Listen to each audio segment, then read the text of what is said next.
জোরে জোরে আল্লাহুম্মা সাল্লি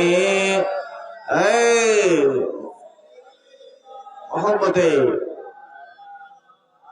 মাওলানা মুহাম্মদ ওয়া আলা আলি সাইয়্যিদিনা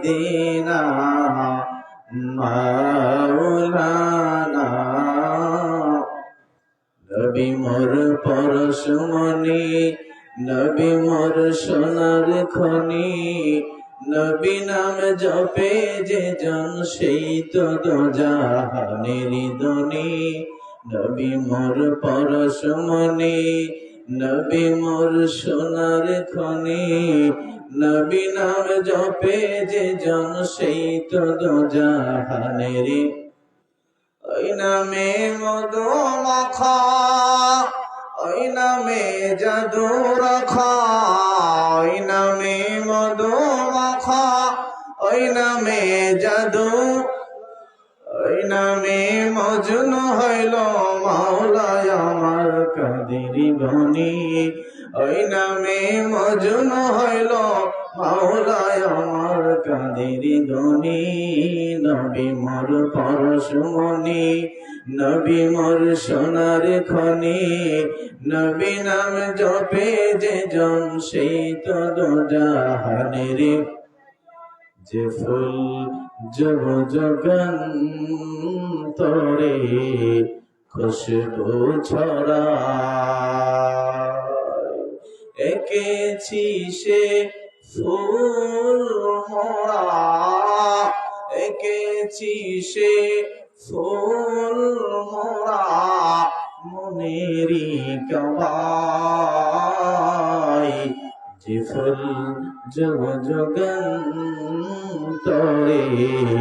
খুশবু ছড়ায়, এহসান কি बिगिरी बन जाए, हो जाए हमारे दिल रोशन,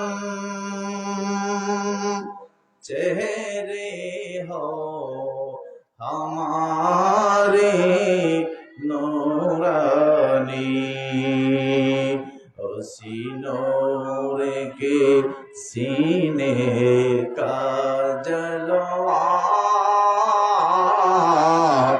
जब सीना बसीना आ जाए। अल्लाहुम्मा सल्ली मोहब्बते मौलाना मुहम्मद वाला। माशाअल्लाह।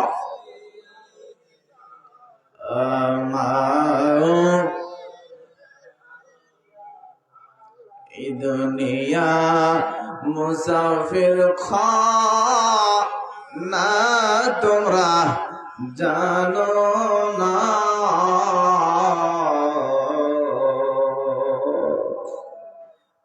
दुनिया मुसाफिर खाना तुमरा जानो ना, কত মানুষ আসিল গেল রইল না, কত মানুষ আসিল গেল রইল না। উপায় নাই রে, উপায় নাই রে, উপায় নাই, উপায় নাই রে, উপায় নাই রে, উপায় নাই।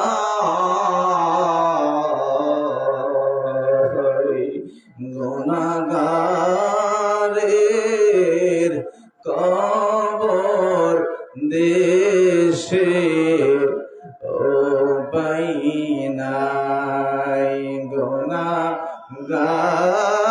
গুনাহগারের কবর দেশে উপায় নাই। কবরেরই আজব যদি মানুষ দেখিত,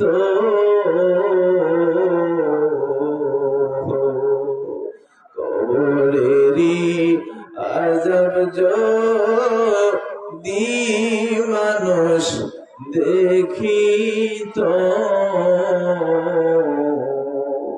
ঘরবাড়ি ছাড়িয়ারে পাগল হইত, ঘরবাড়ি ছাড়িয়ারে পাগল হইত। অষ্ট ভবে যাইতে হবে কবরে, অষ্ট ভবে যাইতে হবে কবরে, হিসাব নিকাশ দিতে রে হবে হাসরে, হিসাব নিকাশ দিতে রে হবে হাসরে। কান্দায়ো না কান্দায়ো না আমার নবীরে, কান্দায়ো না কান্দায়ো না আমার নবীরে,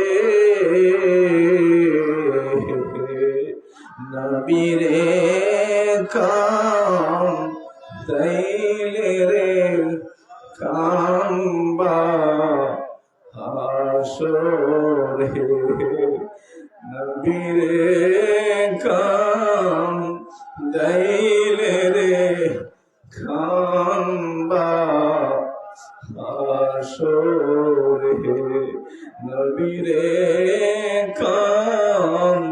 কান্দাইলে রে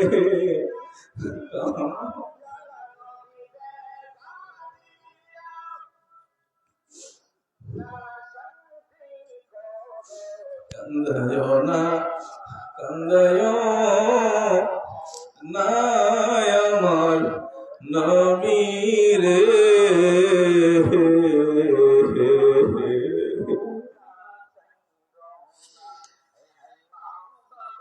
আমার নবীজি যখন দুনিয়াতে আসলেন ছোট একেবারে শিশু, দুনিয়াতে আসার পরে মা ফাতেমা মা আমিনা বলতেছে যে আমি আমার সন্তানকে দেখি দুনিয়াতে এসে সেজদা করে, দুনিয়াতে এসে সেজদার মধ্যে পড়ে গেছে। তো দেখলাম কিছুক্ষণ সেজদারত অবস্থায়, সেজদা থেকে আবার কিছুক্ষণ দেখি এসে আসমানের দিকে তাকায়া রয়েছে। ওদের বাবা দুনিয়াতে এসেও যে নবী আপনারে ভুলে নাই রে, যখন আজরাইল আসলো যে নবী আপনারে ভুলে নাই, আবার এখনো যেই নবী মদিনায় শুয়া শুয়া আপনার জন্য কান্দে। কান্দায় না কান্দায় না আমার নবীরে,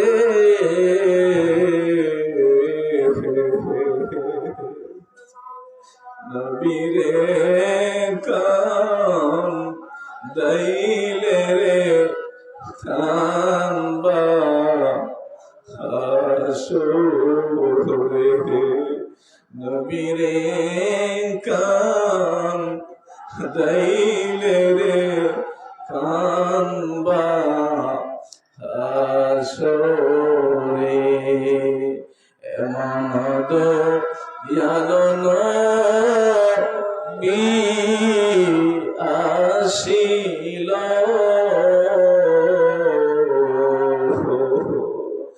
এমন দয়াল নবী আসিল উম্মতি মাতিরে বলে কান্দিল উম্মতি মাতিরে বলে কান্দিল এমন দয়াল নবী আর হবে না উম্মতি উম্মতি বলে কাঁদবে না আল্লাহুম্মা সাল্লি আলা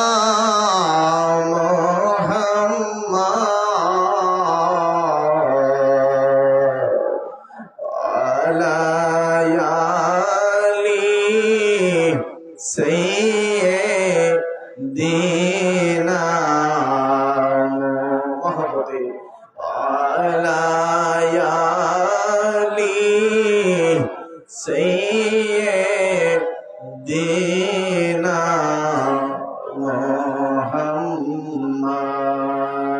لا إله إلا الله لا إله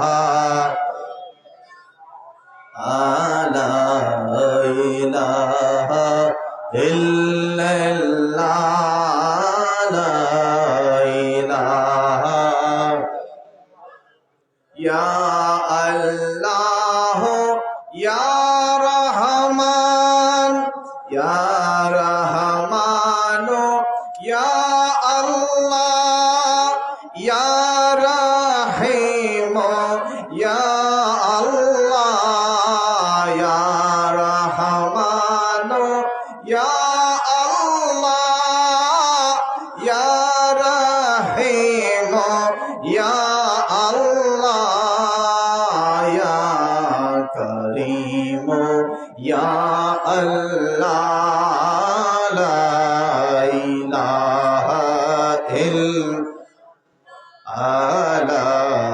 إله إلا الله لا إله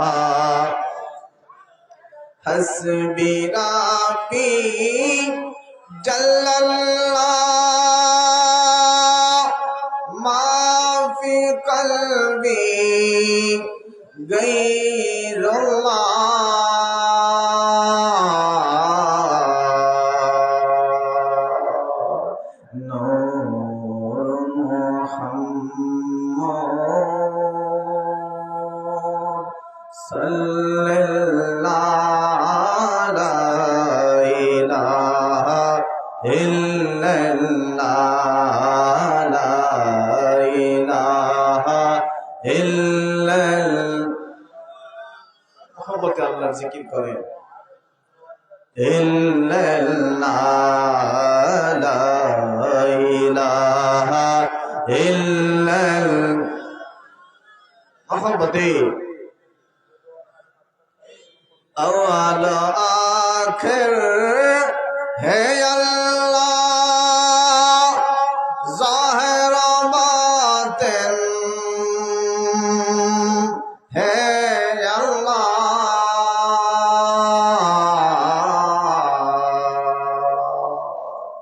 حافظ ناصر ہے اللہ لا إله إلا الله لا إله إلا الله لا إله لا إله إلا الله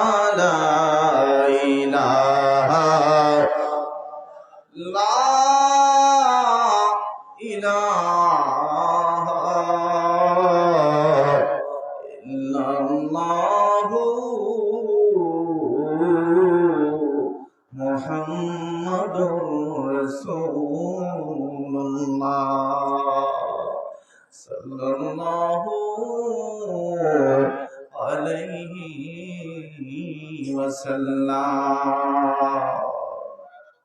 যারা মাহফিলের ভলান্টিয়ারে আছেন, আপনারা পিছনে জায়গাটা রেডি করেন, কারণ ইতিমধ্যেই মানুষ প্যান্ডেল ভরে গেছে, জায়গা নাই, ভিতরটাতে আর জায়গা নাই। এই জন্য পিছনের খালি জায়গাটাতে কিছু চট বা বিছাইয়া দেন, পিছনের জায়গাটিতে চট বিছাইয়া দেন, যাতে পরবর্তী যারা আসে বসতে পারে, কারণ সামনে আর জায়গা নাই বসার মতো। পিছনের জায়গাটা খালি রাখবেন, একটু রেডি করে দেন।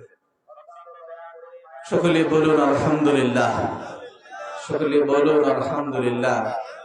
মুর্শিদ প্রেমে প্রেম ভক্তি হইল মোর হবার কালে, মুর্শিদ প্রেমে প্রেম ভক্তি হইল মোর হবার কালে। আর কি হবে সাধন ভজন, কি হবে সাধন ভজন, যৌবনেরি সময় গেলে। কথা বলেন ঠিক কিনা? বাবা ইদানিং এই গজলটা, এই কাসিদাটা আমি একটু বেশি বলি। কেন বেশি বলি জানেননি? কারণ এতদিন পর্যন্ত এটা সেটা যাই পড়েছি বাবা, সর্বশেষ আমার আল্লাহর পক্ষীয় এলেমের মাধ্যমে যা জানতে পেরেছি, মুর্শিদ ছাড়া একটা মানুষ আল্লাহ পর্যন্ত পৌঁছাতেই পারে না।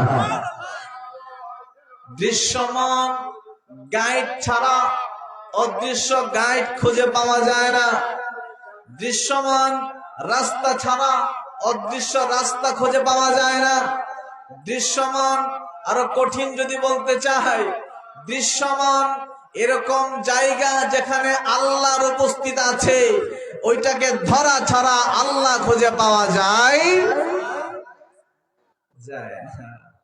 আমি যদি বলি বাবারা ভাইরা, আল্লাহ পাবেন কোথায়, কোত্থেকে, আপনারা হয়তো বলবেন হুজুর এগুলো দরকার কি, কোরআনই তো আছে, কোরআন খুঁজে আল্লাহ পেয়ে যাবো সেখান থেকে। এইরকম ভাবনা আমাদের দেশের অনেকের আছে নাকি নাই? যদি এরকমটাই হয়, কোরআনই যদি আপনার জন্য সব খুলে দেয়, অথচ সেই কোরআনে আল্লাহ বলেন ইদুল্লু বিহি কাসীরা, আল্লাহ বলছেন এই কোরআন পড়েই বেশিরভাগ মানুষ গোমরা হয়ে যাবে। বেশিরভাগ মানুষ কোরআন পড়ে গোমরা হয়ে যাবে। কথা এটা আমার না, কথা আল্লাহর, তাও আবার কোরআনের। আল্লাহ বলছেন এই কোরআন অধিকাংশ মানুষকে গোমরা হয়ে যাবে কোরআন পড়ে। তাহলে কোন কোরআন, কোরআন কেমনে পড়লে, কেমনে বুঝলে কোরআন থেকে আল্লাহ খুঁজে পাওয়া যাবে? এটা হচ্ছে প্রশ্ন। কোরআন তো আসছেই মানুষকে হেদায়েত দিতে, কোরআন আসছে জান্নাতে নিতে, কোরআন আসছে নবী মুহাম্মদুর রাসূলুল্লাহকে চিনতে, কোরআন আসছে আল্লাহর একাত্মবাদের কথা শুনতে শোনাইতে, কোরআন আসছে মানুষকে জাহান্নাম থেকে জান্নাতি বানাইতে, ঈমানহীন থেকে ঈমানদার বানাইতে। তাহলে আবার কোরআনে আল্লাহ বলছেন এই কোরআন পড়ে অধিকাংশ মানুষ গোমরা হয়ে যাবে। সমাধান কোথায়? সমাধান কোথায়? তাহলে নিশ্চয়ই কোরআন পড়ার একটা সিস্টেম আছে, যে সিস্টেমে গেলে কোরআন আপনাকে জান্নাতের দিকে টানবে। কোরআন বোঝার একটা সিস্টেম আছে, যেভাবে বুঝলে কোরআন আপনাকে ঈমানদার বানাবে। কোরআন থেকে হাকিকি অর্থ নেওয়ার একটা বিশেষ ক্রাইটেরিয়া আছে, প্রসেসিং আছে, একটা বিদ্যা আছে, যে প্রসেসিং এ হাঁটলে, যে বিদ্যা শিখলে কোরআন আপনাকে আল্লাহ পর্যন্ত পৌঁছে দিবে। কথা বলেন ঠিক কিনা? এটাই তো প্রশ্ন। এখন কোন সিস্টেমে কোরআন বুঝতে হবে, কোন ভাবে, কিভাবে কোরআন থেকে আমি জান্নাত খুঁজবো, কিভাবে কোরআনকে জানলে আল্লাহ পর্যন্ত খুঁজে পাওয়া যায়, সেই কথাগুলো আবার আল্লাহ কোরআনের বিভিন্ন আয়াতে সেগুলো বর্ণনা করেছেন। বলুন সুবহানাল্লাহ। কি কি বর্ণনা করছেন দেখেন। আল্লাহ বলেন এই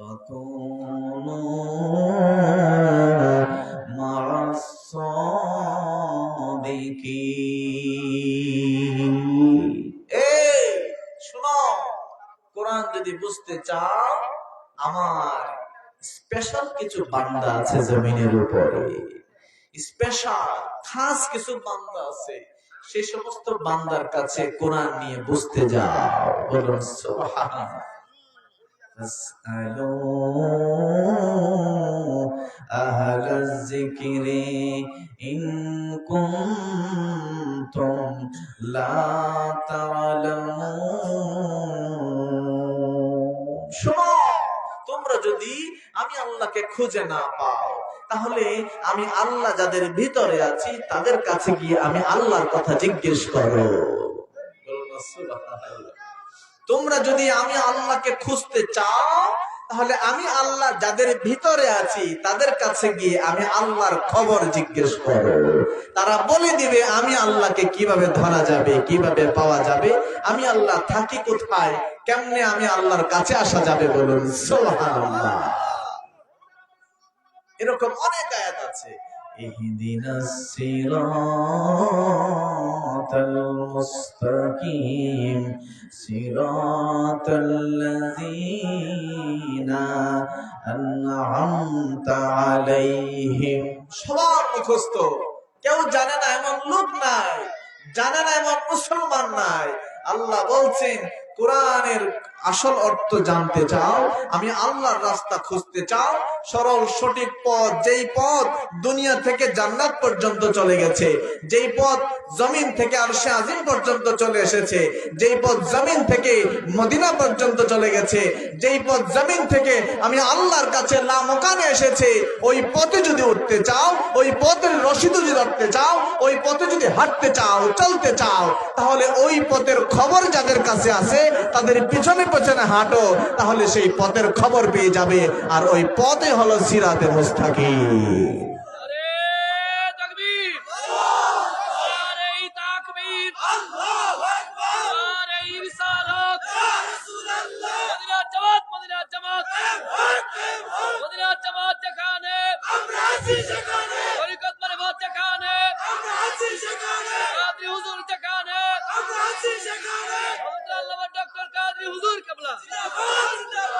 শুধু তাই নয়, আমার আল্লাহ কোরআনের আরেক জায়গায় বলছে, যে আয়াতে কারিমা আমি তেলাওয়াত করেছি, আকিমুস সালাতা ওয়া আতুজ যাকাতা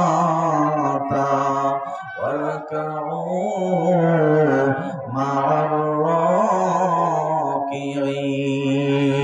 রাকিঈন। আল্লাহ কোরআনে বলছে, তোমরা নামাজ প্রতিষ্ঠা করো, যাকাত আদায় করো, এবং যারা রুকু করে তাদের সাথে রুকুকারী হয়ে যাও। বলুন সুবহানাল্লাহ। বাবা, আমি গতকালকেও বলেছিলাম, পৃথিবীর বাংলাদেশের এমন কোন পড়াশোনার লেভেল নাই।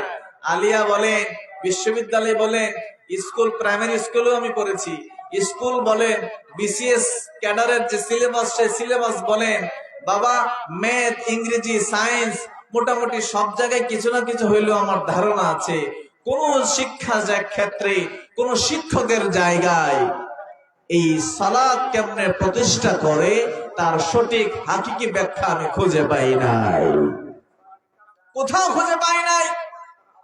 হাকিকি সালাত কাকে বলে, হাকিকি সালাত কেমনে হয়, সালাত প্রতিষ্ঠা কেমনে করে? আমার আল্লাহ কোরআনে বারবার বলছেন, নামাজ প্রতিষ্ঠা করো, প্রতিষ্ঠা করো, প্রতিষ্ঠা করো। আমাদের হুজুররা কি বলে? আমাদের হুজুররা বলে, নামাজ প্রতিষ্ঠা হইল মসজিদে গিয়ে 5 ওয়াক্ত নামাজ জামাতের সহিত পড়লে নামাজ প্রতিষ্ঠা হয়ে গেল। এটা বলে না? কথা বলেন, বলে না? অথবা জামাতে পড়লেই প্রতিষ্ঠা হয়ে গেল। না বাবা, আপনারা যারা বলে কথা, তারা পরিপূর্ণ জ্ঞানের অধিকারী না, তারা আংশিক জ্ঞানের অধিকারী।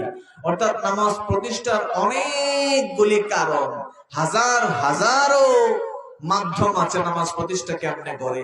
হাজারো মাধ্যমের একটা মাধ্যম হলো এইরকম ভাবে একামতের সহিত সারিবদ্ধ ভাবে একসাথে জামাতের সহিত নামাজ আদায় করা। এটা অনেকগুলো কারণের মধ্যে একটি কারণ, কিন্তু আরো অনেক গুরুত্বপূর্ণ কারণ বাকি রয়ে গেছে। বলুন সুবহানাল্লাহ। সেগুলো কি? সেগুলো কি আসুন একটু একটু করে আমি বলছি, তারপর আলোচনা শেষ দিকে যাবো ইনশাআল্লাহ। অসুবিধা হবে না তো আপনার? অসুবিধা হবে না তো? তাহলে আসুন দুইটা লাইন বলে, কাসিদা বলে আমি আমার আলোচনায় যাচ্ছি। মুর্শিদ প্রেমে প্রেম ভক্তি হইল না মোর হবার কালে, আর কি হবে সাধন ভজন, কি হবে সাধন ভজন, যৌবনেরি সময় গেলে। হাই হাই শেষ বাজারে গেলে পরে, শেষ বাজারে গেলে পরে খালি হাতে বাড়ি ফিরে। কথা বলেন ঠিক কিনা? বাবা সন্ধ্যা যখন হয়ে যাবে, রে আপনি বাজারে যান, বাজারে গিয়ে দেখবেন সন্ধ্যা রাত যখন 8টা বাজবে 9টা বাজবে, বাজারের সব দোকান বন্ধ হয়ে গেছে। একজন দোকানদারও আপনার জন্য বসা নাই। বলে অমুক আসবে 9টা পর্যন্ত আমি দরজা খোলা রাখি। বাবা এক এক করে সব বাড়ি চলে গেছে। 9টা গিয়ে দেখেন বাজারে কিছুই নাই। রে সকাল বেলা, দুপুর বেলা, দিন থাকতে যখন একটা মানুষ যখন বাজারে যায়, এই দোকানে পছন্দ না হইলে ওই দোকানে যায়, ওই দোকানে পছন্দ না হইলে আরেকটা দোকানে যায়, এই বাজারে পছন্দ না হইলে আরেকটা বাজারে যায়। তার কতগুলি অপশন, তার কতগুলি সুযোগ আছে। রাত যখন 9টা বাজে, আপনার বাড়ির পাশের দোকানটা পর্যন্ত বন্ধ হয়ে গেছে। রে আলীনগরের বাসী, বয়স যখন 60 হয়ে গেছে, বয়স যখন 70 হয়ে গেছে, বাবার এই 70 বছরের জীবনেতে গুনার শেষ নাই। নামাজ ছাড়ছেন, রোজা ছাড়ছেন, মিথ্যা বলছেন, আল্লাহর নাফরমানি হইছে, নবীজির নাফরমানি হইছে, মা বাবার নাফরমানি হইছে। গুনাহ 70 বছরের জিন্দেগিতে গুনার শেষ নাই। 80 বছরের শেষ জীবনে দাঁতগুলি যখন পড়ে গেছে অর্ধেক, চোখে কম দেখেন, কোমরে ব্যথা, দাড়িগুলো পাকিয়া গেছে, চুলগুলি পাকিয়া গেছে, শরীরে আর আগের মতো শক্তি নাই। এখন মনে হইছে কবরে আপনারে ডাকে। রে 80 বছর পরে মনে যখন হইছে কবরে আপনারে ডাকে, এখন আপনি নামাজ ধরছেন, রোজা ধরছেন, কথা কম ঠিক কিনা?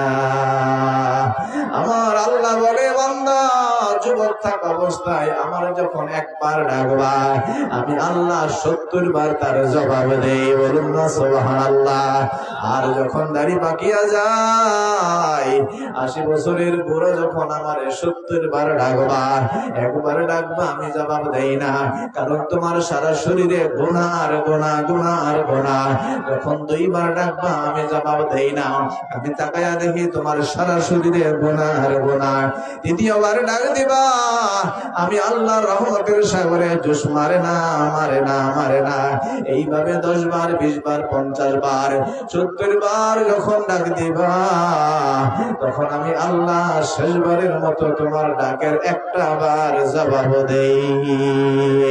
রে যুবক,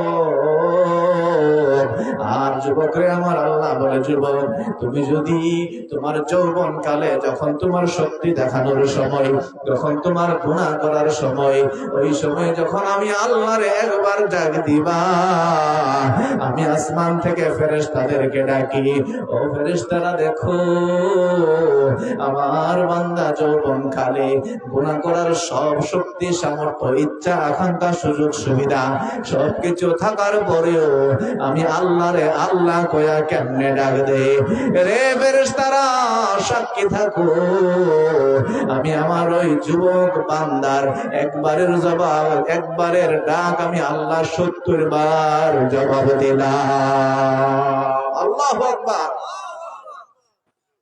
বাবা শেষ বয়সে যখন যাবেন, গিয়ে দেখবেন সব দরজা বন্ধ, কোনটাই আর খোলা নাই। কথা কন ঠিক কিনা? হাই হাই শেষ বাজারে গেলে পরে শেষ বাজারে গেলে পরে খালি হাতে বাড়ি ফিরে। হায় হায় শেষ বয়সে, হায় হায় শেষ বয়সে গেলে পরে খালি হাতে বাড়ি ফিরে। মুর্শিদ প্রেমে প্রেম ভক্তি হইল না মোর হবার কালে। আর কি হবে সাধন ভজন, আর কি হবে সাধন ভজন যৌবনেরি সময় গেলে। আল্লাহু আকবার। আলীনগর মদিনার জামাত কর্তৃক আয়োজিত আজকে 14তম এই সুন্নি মহাসম্মেলনের সম্মানিত সভাপতি সরাইল বাগে মদিনা গাউসিয়া দরবার শরীফের মহান মুর্শিদ কেবলা পীর তরিকত রাহনুমায়ে শরীয়ত খলিফায়ে মদিনার জামাত খলিফায়ে সিলসিলায়ে আলা হযরত শাইখ আল্লামা আলহাজ হযরত মাওলানা মুহাম্মদ হাবিবুল্লাহ বেলালী আল কাদরি মাদ্দাজিল্লাহুল আলী, আজকের মাহফিলের সম্মানিত বিশেষ অতিথি, আপনাদের পশ্চিম আলীনগর জামে মসজিদের সম্মানিত খতিব, কুকিল কণ্ঠস্বরের অধিকারী আশিকে রাসূল হযরত মাওলানা হাফেজ জসিমউদ্দিন সাহেব, আজকের মাহফিলের সম্মানিত আলোচক, বাগে মদিনা গাউসিয়া দরবার শরীফের সম্মানিত খাদিম হযরত মাওলানা মুফতি মামুনুল ইসলাম হাবিবি সাহেব, হযরত মাওলানা মোহাম্মদ আলী সাহেব এবং মাহফিল পরিচালনায় আপনাদের অঞ্চলের আপনাদের সকলের পরিচিত ভালোবাসার মানুষ ডাক্তার মোহাম্মদ আবুল কালাম সাহেব সহ মাহফিলে উপস্থিত যুবক আমার ভাইরা, বুড়া বুড়া বাবারা, পর্দার আড়ালে মা এবং বোনেরা, সকলের প্রতি আমার সালাম। আসসালামু আলাইকুম ওয়া রাহমাতুল্লাহি ওয়া বারাকাতুহু।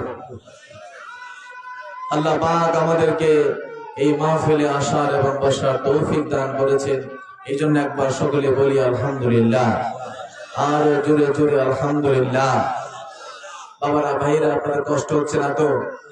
বাবারা ভাইরা, আমরা তো বেশিক্ষণ লেট করি না, 12টা 12:30 মধ্যে ইনশাআল্লাহ শেষ হয়ে যায়। আমার পরবর্তী পরপরই আব্বা হুজুর কেবল আসবেন, আপনাদেরকে তালিম তাওয়াজ্জুহ প্রদান করবেন, দোয়া মুনাজাত করবেন। ইনশাআল্লাহ শেষ মুনাজাত করে আমরা সকলে বাড়ি যাব। রাজি আছেন নি আপনারা? রাজি আছেন নি আপনারা? কারা কারা রাজি আছেন দুটো হাত তুলে দেখান তো একটু। নারে তাকবীর, আল্লাহু আকবার, নারে রিসালাত, ইয়া রাসূলুল্লাহ, মদিনার জামাত, মদিনার জামাত, কায়েম হও, কায়েম হও, মদিনার জামাত, মদিনার জামাত, কায়েম হও, কায়েম হও, ডক্টর কাদরি হুজুর জিন্দাবাদ, নারে তাকবীর, আল্লাহু আকবার। বাবারা ভাইরা, আল্লাহ পাক আমাদেরকে কবুল করুন, সকলে বলি আল্লাহুম্মা আমিন। আমি যেটি বলছিলাম, নামাজ প্রতিষ্ঠা করা মনে আসেনি আপনাদের? কথা মনে আছে আপনাদের? বাবারা ভাইরা আমার, আল্লাহ বলছেন নামাজ প্রতিষ্ঠা করো, আকিমুস সালাতা, নামাজ প্রতিষ্ঠা করো। তো কেমনে নামাজ প্রতিষ্ঠা করব? আসুন একটু মনোযোগ দিয়ে শুনুন, মনোযোগ দিয়ে শুনুন। নামাজের মধ্যে আমরা যখন আল্লাহু আকবার বলি, যখন আল্লাহু আকবার বলি, তখন এর আগে কি বলি? ইন্নী ওয়াজ্জাহাতু ওয়াজহিয়া লিল্লাযী ফাতারাস সামাওয়াতি। বলেননি আপনারা? বলেননি? তো সাধারণত আমরা কিভাবে বলি জানেননি? আমরা সাধারণত ধরেন কাছাকাছি দৌড় দিয়ে গিয়ে কোনো মতে ওই লাইনের মধ্যে গিয়ে দাঁড়াই, লাইনের মধ্যে দাঁড়িয়ে এই দাঁড়ানোর মধ্যেই দ্রুত পড়ে ইন্নী ওয়াজ্জাহাতু ওয়াজহিয়া লিল্লাযী ফাতারাস সামাওয়াতি, মানে যত দ্রুত পড়া যায়, কথা বলেন ঠিক কিনা? যত দ্রুত পড়া যায় পরে আল্লাহু আকবার। আপনি কি পড়ছেন, কি বলছেন, কোনো কিছু মাথায় আছে? কোনো কিছু মাথায় রাখেন? কোনো কিছুই মাথায় থাকে না। কি বলতেছি, কি ভাবতেছি, কোনো কিছুই মাথায় নাই। অথচ এই লাইনের মধ্যে, এই বাক্যের মধ্যে কি বলা হচ্ছে আপনি দেখেন। ইন্নী ওয়াজ্জাহাতু ওয়াজহিয়া লিল্লাযী ফাতারাস সামাওয়াতি, আমি বলছি নিশ্চয় আমি সেই আল্লাহর দিকে মনোনিবেশ করলাম, আমার মন ওই আল্লাহর দিকে আমি মনোনিবেশ করলাম, আমার ভাবনাগুলি, আমার কল্পনাগুলি, আমার চিন্তা, আমার চেতনা সবকিছু সেই আল্লাহর দিকে মনোনিবেশ করলাম যিনি আসমান ও জমিনকে সৃষ্টি করেছেন। বলুন সুবহানাল্লাহ। ওয়া মা আনা মিনাল মুশরিকিন, আমি মুশরিকদের অন্তর্ভুক্ত না। বলুন সুবহান। লা ইলাহা গায়রু, অর্থাৎ আল্লাহ ছাড়া, আপনি ছাড়া আর কোন মাবুদ নাই। কত চমৎকার কথা! আপনি বলছেন যে আমার দুনিয়ার যত ভাবনা ছিল, কল্পনা ছিল, আমি সব কিছু বাড়িতে রাইখে আসলাম, আমার ঘরে রাইখে আসলাম, আমার বন্ধু বন্ধুর জায়গায় রাইখে আসলাম, আমার প্রতিবেশীর ভাবনা প্রতিবেশীর জায়গায় রাইখে আসলাম, আমার দোকানদারি দোকানের ভিতরে রাইখে আসলাম, আমার সন্তানকে সন্তানের জায়গায় রাইখে আসলাম, আমার স্ত্রীর প্রতি মায়া ঘরের ভিতর রেখে আসলাম, আমার বাবা মার প্রতি ভালোবাসা বাবা মার কাছে রেখে আসলাম, জমির প্রতি ভালোবাসা জমির মধ্যে রেখে আসলাম, দুনিয়াদারি দুনিয়ার মধ্যে রেখে আসলাম। সব কিছু রেখে আল্লাহ আমি আপনার দিকে মনোনিবেশ করছি।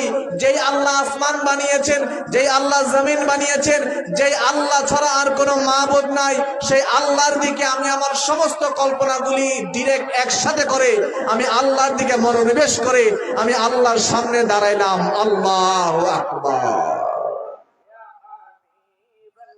কত চমৎকার কথা, ঠিক কিনা? তো এইরকম ভেবে কয়জন করছেন? করেন কি? এরকম ভেবে কে করে?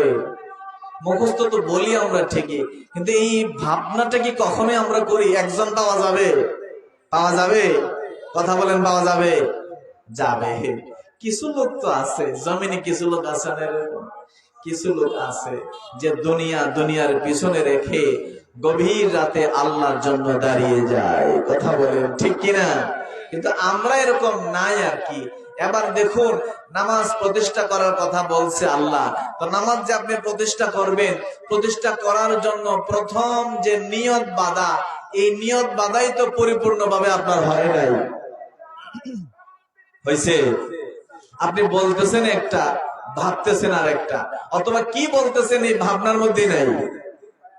আপনি কি বলতেছেন এটা আপনার নিজের মধ্যেই নাই, মানে আপনি জানেনই না আপনি কি বলতেছেন। কথা বল, ঠিক না? আপনি কি বলতেছেন এটা আপনি জানেনই না, তো নামাজ প্রতিষ্ঠা হবে কেমনে? আল্লাহ বলছেন যে না, প্রতিষ্ঠা করো, শুধু রিডিং পড়লে হবে না। আমরা শুধু রিডিং পড়ি, দোয়াটা শুধু মুখে বইলে আল্লাহু আকবার। আল্লাহ বলছেন যে না, এইরকম রিডিং পড়ে আমার সামনে দাঁড়ানো যাবে না, বরং যা বলছো ভাবনার ভিতরে ওইটারে ঢোকাও, ওইটাই হলো নামাজ প্রতিষ্ঠা। বলুন সুবহানাল্লাহ। আপনি আপনার দুনিয়াদারি সব বাদ দিলেন, বাদ দিয়া বাবারা ভাইরা দুনিয়াদারি সব রাইখা আপনি আপনার মনকে বললেন যে আমি আমার পুরো মনটাকে শুধু আল্লাহর দিকে মনোনিবেশ করলাম। এই নিয়তটা হইল পরিপক্ক নিয়ত, এই নিয়তটা পারফেক্ট নিয়ত। কিন্তু পারফেক্ট নিয়তের জায়গায় আমাদের নিয়ত হয় কিছু। কথা বলেন, হয় কিছু? কিছু হয় না। আর এই নিয়ত তো আপনি করতেই জানতেছেন না ভালো কইরা, কি বলতেছেন এটা তো জানেন না, কেমনে হবে? আসুন এরপরে যাই। আল্লাহু আকবার বললাম, আল্লাহ সর্বশ্রেষ্ঠ বইলা আপনি কানে ধইরা হাত বাঁধলেন। কথা বল, ঠিক কিনা? তো বাবা, কানে ধরি কেন? কানে ধরি কেন? কানে কেন ধরেন?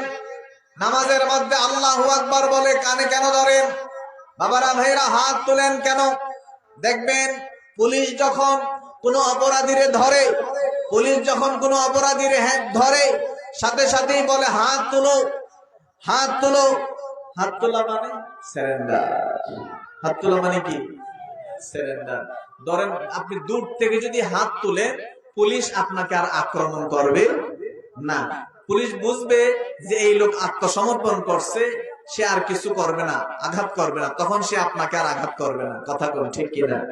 আর যদি আপনি হাত না তুলে, পুলিশ দূর থেকে বলবে, মাইক দিয়ে বলবে আমরা কিন্তু শুট করব, আমরা কিন্তু আপনাকে গুলি করব, হাত তোলেন নাইলে গুলি করব। 3 বলবো, 1 থেকে 3 বলবো, এর ভিতরে হাত না তুললে আমরা গুলি করব। কথা কোন, ঠিক কিনা? বলে কিনা? সময় দেয় যে আত্মসমর্পণ করো। যখন বা মানুষ দুই হাত তুলে পুলিশ বুঝে যে সে আর কোনো আক্রমণে যাবে না, সে আত্মসমর্পণ করছে, তখন পুলিশ তার আস্তে আস্তে বেড়ে গিয়া বাকি কাজ করে। কথা কন ঠিক কিনা? বাবা আপনি বললেন আল্লাহ দুনিয়া দুনিয়ায় রাখলাম, ঘর ঘরে রাখলাম, দোকানদারি দোকানে রাখলাম, ব্যবসা ব্যবসায় রাখলাম, জমি জমিতে জমির মধ্যে রাখলাম, চাষবাস সবকিছু রেখে আল্লাহ আপনার দিকে আমার মনকে মনোনিবেশ করে আমি নামাজে দাঁড়াইলাম। আল্লাহু আকবার। এই যে হাত তুললেন মানে আল্লাহ আমি সারেন্ডার করে ফেলছি, কোনো কিছুই আর আমার সাথে নাই, আমি খালি হাতে, একদম খালি হাতে রিক্ত হস্তে আপনার সামনে এসে হাজির হয়েছি। এরকম রিক্ত হস্তে আপনি দুইটা হাত দেখাইয়া আল্লাহ কোনো কিছুই নাই সব দিয়া, তারপর দুইটা হাত কোমরে বাঁধা। কোমরে বাঁধা মানে কি? কোমরে বাঁধা হইল একদম সোজা, আমি আর কোনো কিছু অন্যদিকে যাইব না, আমার ইচ্ছা নাই, আপনার ইচ্ছাই আমার ইচ্ছা, আমার আকাঙ্ক্ষা নাই, আপনার চাওয়াই আমার চাওয়া, আমার আর পছন্দ নাই, আপনার পছন্দই আমার পছন্দ। আল্লাহ আপনি যেমনি বলবেন আমি এমনি রাজি, আমি সহজ সরল, আমার মধ্যে গরলতা নাই, কঠিনতা নাই। আল্লাহ যে হাত দিয়ে মানুষ অন্যায় করে সে হাত আমি বেঁধে ফেললাম, যে হাত দিয়ে মানুষ শক্তি প্রদর্শন করে সে হাত আমি বেঁধে ফেললাম। আল্লাহ যে হাত দিয়ে মানুষ তার বীরত্ব প্রদর্শন করে সে হাত আমি বেঁধে ফেললাম। কারণ আমি তো বলেছি আমি সারেন্ডার, আমার হালে হাত আমি প্রদর্শন করে আমি সারেন্ডার করে আমার হাত দুইটা একটার সাথে একটা আমি বেঁধে আপনার সামনে আমি সারেন্ডার হয়ে দাঁড়ায় গেলাম। বলুন না সুবহানাল্লাহ। তো এইটা হলো নামাজ এর শুরু। তো এখন আপনারা নিজেরা নিজেরা চিন্তা করেন এই নামাজ শুরুর মধ্যে আপনারা আছেন না বাদ হয়ে গেছেন? বাদ হয়ে গেছি না? আমরা বাদ হয়ে গেছি, শুরুর মধ্যেই নাই আমরা। পরেরটা তো আরো মহাসমুদ্র, পরেরটা তো মহাসমুদ্র, শুরুর মধ্যেই আপনি আমি বাদ, শুরুর মধ্যেই আপনার আমার কষ্টি পাথরে এটা আর স্বর্ণ নাই। কথা ঠিক কিনা? আমার ভাইরা আল্লাহ এই জন্য বারবার বলছেন নামাজ প্রতিষ্ঠা করো। শুধু নামাজ এই পড়লেই হবে না, মানে আপনি তুললেন হাত, রিডিং পড়লেন, কথাগুলি রুকুতে গেলেন, সেজদা করলেন, এটা বলছেন আল্লাহ। আল্লাহ বলছেন নামাজ প্রতিষ্ঠা। প্রতিষ্ঠা মানে হলো যা বলছো, কি বলছো তা ভাবো, আর যা ভাবতেছো তা আমলে পরিবর্তন করো। বলো সুবহানাল্লাহ। তুমি যা বলতেছো মুখ দিয়ে এটাকে ভাবনার ভিতরে ঢোকাও, হৃদয়ের ভিতরে ঢোকাও, বুঝো কি বলতেছো, বুঝা বুঝা বলো, আর যা বলতেছো ওইটাকে আমলের মধ্যে, কাজের মধ্যে বাস্তবায়ন করো। এখন আপনি নামাজের নিয়তি করলেন আল্লাহ দুনিয়ার সব ভাবনা আমি ছাড়লাম, ছাইরা আপনার দিকে আমার চিন্তাটাকে সামনে নিয়ে এসে নামাজে দাঁড়াইলাম। কিন্তু নামাজের ভিতরে আমাদের চিন্তা চলে গেছে জমির দিকে, দোকানদারের দিকে, কালকে সারাদিন কি করব না করব, ঢাকা কেমনে যাবো, ট্রেনে যাবো না বাসে যাবো, এই জল্পনা কল্পনা নামাজের মধ্যে আছে না নাই? নামাজের মধ্যে আছে না নাই?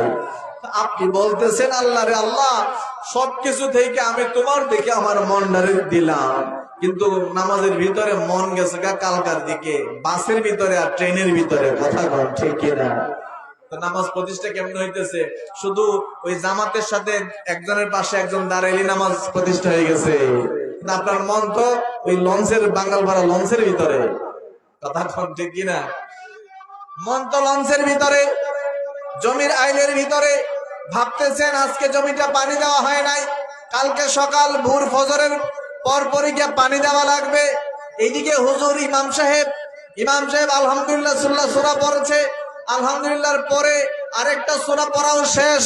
হঠাৎ করে যখন আল্লাহু আকবার বলে রুকুতে গেছে, তখন আপনি ওই জমি থেকে ফিরে আইসা রুকুতে গেছেন। কথা কোন ঠিক কিনা? আপনি এতক্ষণ তো জমির মধ্যে, পানির মধ্যে ছিলেন। পানি কদ্দুর দেওয়া লাগবে না লাগবে, এবার চাষটা ভালো হয় নাই, একটা ভালো মেশিন দিয়া করতে হবে, গতবারের চাষটা ভালো হয় নাই, ঠিক এই ভাবনার মধ্যে হঠাৎ করে দেখতেছেন আল্লাহু আকবার কয়া ইমাম সাহেব রুকুতে গেছে গা, আপনিও রুকুতে। কথা ঠিক কিনা? তো নামাজ প্রতিষ্ঠা হয়ে গেছে। আপনি তো জামাতি পড়ছেন, নামাজ প্রতিষ্ঠা হয়ে গেছে? না না, নামাজ প্রতিষ্ঠা বলতে আল্লাহ কি বুঝাইছে, সুবহানাল্লাহ। কিন্তু আমার আফসোসের বিষয় কোনটা জানেননি? আমার আফসোসের বিষয়, এই নামাজ প্রতিষ্ঠার হাকিকি অর্থ আমি কোন আলেমের কাছে পাই নাই, কোন বক্তার কাছে পাই নাই, কোন কিতাবের মধ্যে খুঁজে পাই নাই, কোন আলোচনায় খুঁজে পাই নাই, কোন গবেষণায় খুঁজে পাই নাই। সবারই একটা অর্থ, সেটা হচ্ছে জামাতবদ্ধ হয়ে নামাজ পড়লে হয়ে গেছে, প্রতিষ্ঠা হয়ে গেছে। কেমনে হয়েছে? আপনি তো জমি থেকে আইসা রুকুত গেছেন, কথা কন ঠিক কিনা? বাবারা ভাইরা, আসুন আর একটু সামনের দিকে যাই। আমার বন্ধুরা, আলী রাদিয়াল্লাহু তাআলা আনহু নামাজে দাঁড়ায় গেছে, পায়ের মধ্যে একটা তীর, তারা খুলতে পারতেছে না, সাহাবীরা খুলতে পারতেছে না।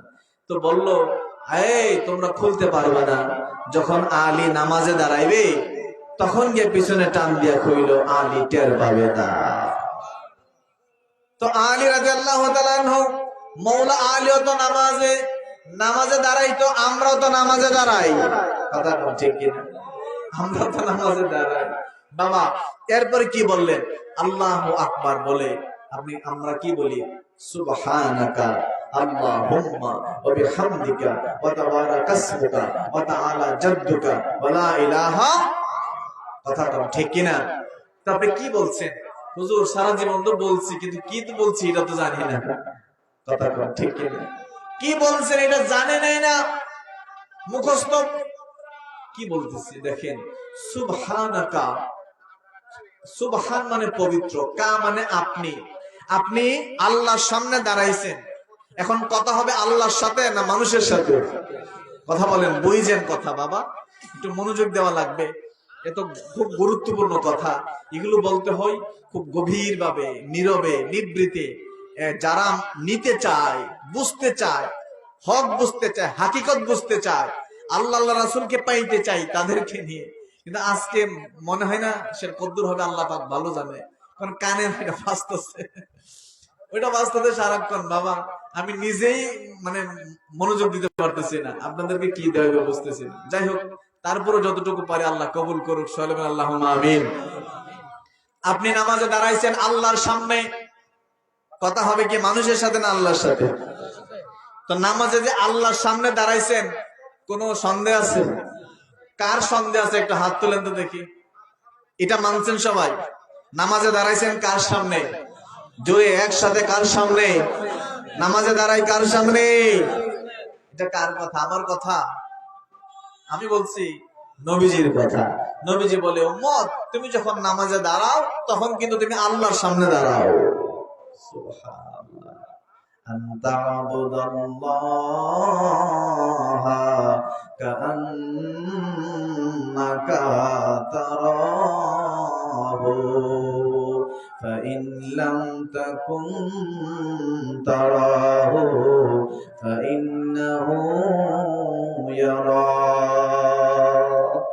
বাবা, নবীজি বলেন, বুখারী শরীফের হাদিস, একেবারে শুরুর দিকের হাদিস, লম্বা হাদিসের শেষ অংশ, একেবারে সহিহ সনদে আমার নবীজি বলেন, এ উম্মত আনতা'বুদাল্লাহা, যখন তুমি নামাজে দাঁড়াই যাবা, কাআন্নাকা তারাহু, তুমি এই রকম ভাবে দাঁড়াইবা যেন তুমি আমার আল্লাহকে দেখতেছো, আল্লাহকে দেখতেছো। ফাইন লাম তাকুন তারাহু, যদি তুমি তাকে না দেখো, ফাইন্নাহু ইয়ারাকা, তাহলে এইটাকে ভাববে, কল্পনা করবে যে আল্লাহ তোমারে দেখতেছে। বলুন না সুবহানাল্লাহ। মানে আল্লাহকে দেখতেছেন, বলতেছে কি? নবীজি। কে বলতেছে? নবীজি বলতেছে, নামাজে এমন ভাবে দাঁড়াইবা যেন তুমি আল্লাহরে দেখো। তাহলে আমরা কার সামনে দাঁড়াই? কার সামনে দাঁড়াই? আল্লাহর সামনে দাঁড়াই। এখন আপনি আল্লাহর সামনে দাঁড়াইলেন, কথা হবে কার সাথে? আল্লাহর সাথে না? কথা হবে কার সাথে? আল্লাহর সাথে। এখন আল্লাহর সাথে কথা কি শুরু করলেন? দেখেন, আপনি কিন্তু আল্লাহর সাথে কথা বলতেছেন, কিন্তু বলতেছেন যে আল্লাহর সাথে, এটা বুঝেন নাই। এটা আমি বুঝি না, আমি কথা বলতেছি আল্লাহর সাথে, কার সাথে কথা বলতেছি এটাও জানি না, কি বলতেছি এটাও জানি না। কি বলতেছি? সুবহানাকা, কা মানে আপনি, কা মানে আল্লাহ শব্দ না, এটা আল্লাহকে আপনি বলা হচ্ছে, মানে হাজির। বলুন না সুবহানাল্লাহ। কা, এটা এমন সর্বনাম, এটা এমন সর্বনাম আরবি গ্রামারে কা মানে হচ্ছে হাজির, হাজির কাউকে বলা হয় আপনি। যখন আপনি হাজির কাউকে বলা হয়, সম্বোধন করা হয় আপনি, তখন আরবিতে যে অক্ষর, যে শব্দ ব্যবহার হয়, হরফ ব্যবহার হয়, জমির, সেটা হচ্ছে কাফ। এই সুবহানার পরে যে কাফ, এটা দ্বারা বোঝানো হচ্ছে আল্লাহ হাজির। সুবহানাল্লাহ। সুবহানাকা, আপনি পবিত্র। কাকে বলতেছেন? সুবহানাল্লাহ কর না বাবা। আপনি কাকে বলতেছেন? আল্লাহকে বলতেছেন। সুবহানাকা, আপনি পবিত্র। ওয়া বিহামদিকা, আপনারই সমস্ত প্রশংসা। আমরা যখন সূরা ফাতিহা পড়ি, তা সেখানে থার্ড পারসন হয়, আলহামদুলিল্লাহি রাব্বিল আলামিন। সমস্ত প্রশংসা আল্লাহর জন্য। এখানে কিন্তু আল্লাহ মানে আপনি আল্লাহকে আপনি বলে বলতেছেন না, বলতেছেন যে সমস্ত প্রশংসা আল্লাহর জন্য। আর সুবহানাকা ওয়া বিহামদিকা মানে হইল আপনি মহান, সমস্ত প্রশংসা আপনার জন্য। বলেন সুবহানাল্লাহ।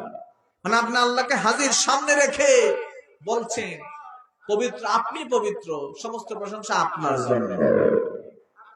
তো আমরা যখন এইটা পড়ি, সানা পড়ি, তখন কি এই ভাবনা থাকে আমাদের ভিতরে? কথা বলেন, থাকে? তো নামাজ আপনি কেমনি প্রতিষ্ঠা করতেছেন? প্রতিষ্ঠা মানে কি? একেবারে এটা এস্টাবলিশ করা, এর ভিতরে ঢুকে যাওয়া, বাস্তবায়ন করা। তো আপনি বাস্তবায়ন করবেন কেমনে? আপনি যা বলতেছেন ওইটা তো বুঝতেছেনই না। আপনি কি বলতেছেন এটাই তো বুঝতেছেন না। আমি কি বলতেছি নামাজে ওটা বুঝতেছি না, বাস্তবায়ন কেমনে করব? বাবারা, ভাইরা, সুবহানাকা ওয়া আল্লাহুম্মা ওয়া বিহামদিকা ওয়া তাবারাকা ইসমুকা, আপনার নামই হচ্ছে বড়। আপনি মহান, আপনার সমস্ত প্রশংসা, আপনার নামটা বড়, সব আপনি, সব আপনি। মানে বান্দা আল্লাহু আকবার বলে আমার আল্লাহর সাথে ডাইরেক্ট ডায়লগ শুরু করেছে। ডায়লগ, কথোপকথন। বলুন সুবহানাল্লাহ। ডায়লগ বুঝেননি? ডায়লগ, ডায়লগ মানে হচ্ছে দুই পক্ষ কথা বলা। দুই পক্ষ কথা বলা, এক পক্ষ বলবে আরেক পক্ষ শুনবে, আরেক পক্ষ বলবে এই পক্ষ শুনবে। দুই পক্ষ সামনাসামনি বসে বসে সামনাসামনি উপস্থিত হয়ে কথা বলাকে ডায়লগ বলে। বান্দা যখন দুনিয়ার সমস্ত ভাবনাকে বাদ রেখে, দুনিয়াতে রেখে আল্লাহু আকবার বলে দাঁড়িয়ে যায়, সে আমার আল্লাহর সাথে এইরকম দুই পক্ষ হয়ে ডায়লগ ভাবে কথা বলা শুরু করে। বলুন সুবহানাল্লাহ। সুবহানাকা আল্লাহুম্মা ওয়া বিহামদিকা ওয়া তাবারাকা ইসমুকা ওয়া তাআলা জাদ্দুকা। আপনি বারবার এখানে প্রায় 5-6টা কথা আছে, সবগুলাই আপনি আপনি বলা হচ্ছে। বলুন সুবহান। আপনি আল্লাহ, এই জন্য এটাকে বলে সানা। সানা মানে কি জানেননি? প্রশংসা। সানা অর্থ কি? সানা অর্থ কি? প্রশংসা। আপনি আল্লাহু আকবার বইলাই প্রথম আল্লাহকে সামনে রেখে আল্লাহর প্রশংসা করতেছেন। আল্লাহর প্রশংসা করে এরপরে আপনি নামাজের ভিতরে ঢুকলেন। আপনি বললেন আলহামদুলিল্লাহি রাব্বিল আলামিন আর রহমানির রহিম মালিকি ইয়াউমিদ্দিন। এই যে পড়া শুরু করলেন, এই পড়া, এই কথা, এগুলো কার কথা? আল্লাহর কথা। কার কথা? আল্লাহর কথা। আল্লাহর কথা আপনি একটার পর একটা বলছেন, একটার পর একটা বলছেন। বলুন সুবহানাল্লাহ। বাবারা, ভাইরা, বান্দা যখন নামাজ পড়ে এই লাইনের মধ্যে আছে, কথা বল, এইরকম ভাবনা, এইরকম চিন্তা, এই সিস্টেমে কেউ নামাজের মধ্যে আছে? কেউ নাই। যার জন্য নামাজও পড়তেছে, গালিও দিতেছে, নামাজও পড়তেছে, সুদও খাইতেছে, নামাজও পড়তেছে, চুরিও করতেছে, নামাজও পড়তেছে, জিনাও করতেছে, নামাজও পড়তেছে, বাইরের হকও মারতেছে। কথা বলেন ঠিক কিনা? কথা বলেন ঠিক কিনা? কেন? কারণ সে নামাজ তার প্রতিষ্ঠা হয় না, নামাজ বাস্তবায়ন হচ্ছে না। সে নামাজে কি বলে ওটা জানেও না, না যায় না, অন্ধের মতোই নামাজ পড়ে। বিধায় ওই নামাজ আল্লাহ পর্যন্ত পৌঁছায় না, ওই নামাজ তাকে মুত্তাকি পরহেজগার বানায় না, নামাজ প্রতিষ্ঠা হয় না। আর আল্লাহ বারবার ওইটাই বলছেন যে না, নামাজকে বাস্তবায়ন করো। তুমি যা বলো ওইটা তোমার কল্পনায়, ভাবনায়, তোমার জীবনের ভিতরে নিয়ে আসো। এখন আপনি নামাজের ভিতরে বললেন সুবহানাকা আল্লাহুম্মা ওয়া বিহামদিকা, মানে আল্লাহর প্রশংসা, আপনার প্রশংসা, আপনি মহান, আপনার নাম বড়, সবকিছুই আপনার, আপনার বরত্ব মহান। তো এটা নামাজের ভিতরে বললেন। তো নামাজ শেষ, এখন বাড়িতে বাইরে এসেই বললেন, ধরেন একটা লোক, পাশের গ্রামের লোক অপরাধ করছে, তাই না? অপরাধ করছে, তারা ধরলেন, দূরে আমরা কি বলি, এ তুই আমার চিনস, ঠিক কিনা? হে বেটা তুই আমার চিনস। আচ্ছা, এই সুর আপনারা কেমনে চিনবো? আপনার যে এত শক্তি, এটা হ্যাঁ জানে। আমরা কি বলি, তুই আমার চিনস বেটা, আমি এই পারি সেই পারি, তোরে এক মুহূর্তের ভিতরে জেলের ভিতরে ঢুকাই দিতে পারি। কথা কোন ঠিক কিনা? তা আপনি নামাজে বললেন কি, এখন করতেছেন কি? নামাজে বললেন প্রশংসা আল্লাহর, নামাজে বললেন মহানত্ব আল্লাহর, বীরত্ব আল্লাহর, সমস্ত কিছুর মালিক আল্লাহ, সমস্ত শক্তি আল্লাহর। আপনি নামাজে বলছেন আল্লাহর, কিন্তু নামাজ থেকে বের হয়ে বলতেছেন তুই আমারে চিনস, আমি কি করতে পারি? কথা কাজে মিল আছে, মিল আছে। তার মানে নামাজের কথা আপনার জীবনে বাস্তবায়ন হয় না। নামাজের কথাগুলি আপনার জীবনে বাস্তবায়ন হয় না, মানে হচ্ছে নামাজ প্রতিষ্ঠা হয় না। ইন্নাস সালাতা তানহা আনিল ফাহশাই ওয়াল মুনকার, নিশ্চয় নামাজ মানুষকে সমস্ত অশ্লীল কাজ থেকে মানুষকে বিরত রাখে। তো নামাজও পড়ে, আবার মোবাইলে আছে না নাই? কথা কম ঠিক না? নাইস গান মোবাইলের মধ্যে দেখে কি দেখে না? দেখে কি দেখে না? তো মাশাআল্লাহ, এটাও আছে এটাও আছে, দুইটা কেমনে চলে? দুইটা কেমনে চলে? তার মানে যে কোনো একটা হয় না। নামাজ, আল্লাহ বলেন নামাজ বাস্তবায়ন করো, প্রতিষ্ঠা করো। আর নামাজ যদি প্রতিষ্ঠা করো, এই নামাজ তোমাকে সমস্ত অন্যায় থেকে বিরত রাখবে, অবশ্যই বিরত রাখবে। যদি নামাজ আমি বাস্তবায়ন করি, তো নামাজ তো বাস্তবায়নই করি না, নামাজে কি বলি এটা জানেই না আমি। কথা বল ঠিক কিনা? নামাজ প্রতিষ্ঠা মানে কি? সুবহান, আপনি যখন রুকুতে যান, বাবা আল্লাহ কোরআনের আয়াতে কি বলছে? ওয়ারকাউ মা'আর-রাকিঈন, তোমরা রুকুকারীদের সাথে রুকুকারী হয়ে যাও, ঠিক কিনা? তখন আমরা এই অর্থ দ্বারা যেটা হুজুররা যেটা বলে বা সবাই যেটা বলে, যে যারা ওই রুকু করে, ওই ধরেন মসজিদে গিয়ে জামাতে নামাজ পড়ার মাধ্যমে সবাই একসাথে রুকু করে, তার সাথে গিয়ে রুকুকারী হয়ে যাও, তাহলেই শেষ। কথা কোন ঠিক কিনা? আমার আলোচনায় বিন্দুমাত্র এটা বোঝার সুযোগ নাই যে জামাতের প্রতি কোন ধরনের ধরেন গুরুত্ব কম দেওয়া হচ্ছে, বিষয়টা কি এরকম? না না, বিষয়টা সেরকম না। বোঝানো হচ্ছে যে শুধু জামাত পড়লেই সব হয়ে গেল না, বরং জামাতের সাথে এইভাবে নামাজ পড়তে হবে, আপনি নামাজে যা বলছেন সেটা যেন তা আপনার জীবনে বাস্তবায়ন হয়, আর ওইটাই হলো প্রকৃত নামাজ প্রতিষ্ঠা। বুঝতে পারছি বাবা? বুঝাতে পারছি? এখন আপনি সবাই যদি একরকম একসাথে হয়ে আপনিও নামাজে কি বলছেন আপনার জীবনে বাস্তবায়ন করতেছেন, তার পাশের জন যে আছে তিনিও করতেছেন, সবাই একসাথে হয়ে যখন এরকম নামাজ আদায় করবেন জামাতের সহিত, তখন এটা নূরুন আলা নূর হয়ে যাবে। বলুন না সুবহানাল্লাহ। কষ্ট হচ্ছে আপনাদের?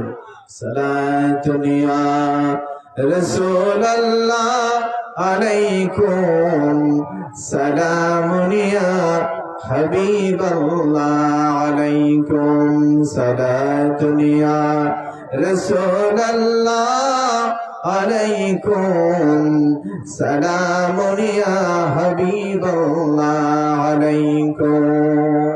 কষ্ট হচ্ছে না তো আপনাদের বাবা? বাবারা ভাইরা, কোরআন মাজিদে আমার আল্লাহ এই আয়াতে যেটি বলছেন, রুকুকারীদের সাথে রুকুকারী হয়ে যাও।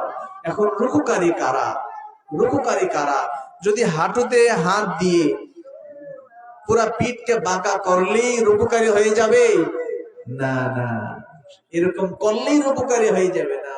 রুকু আপনার হাতে যেমন আছে, আপনার পিঠ বাঁকা করার মাধ্যমে যেমন আছে, রুকুর ভিতরে আপনার মনেরও রুকু আছে।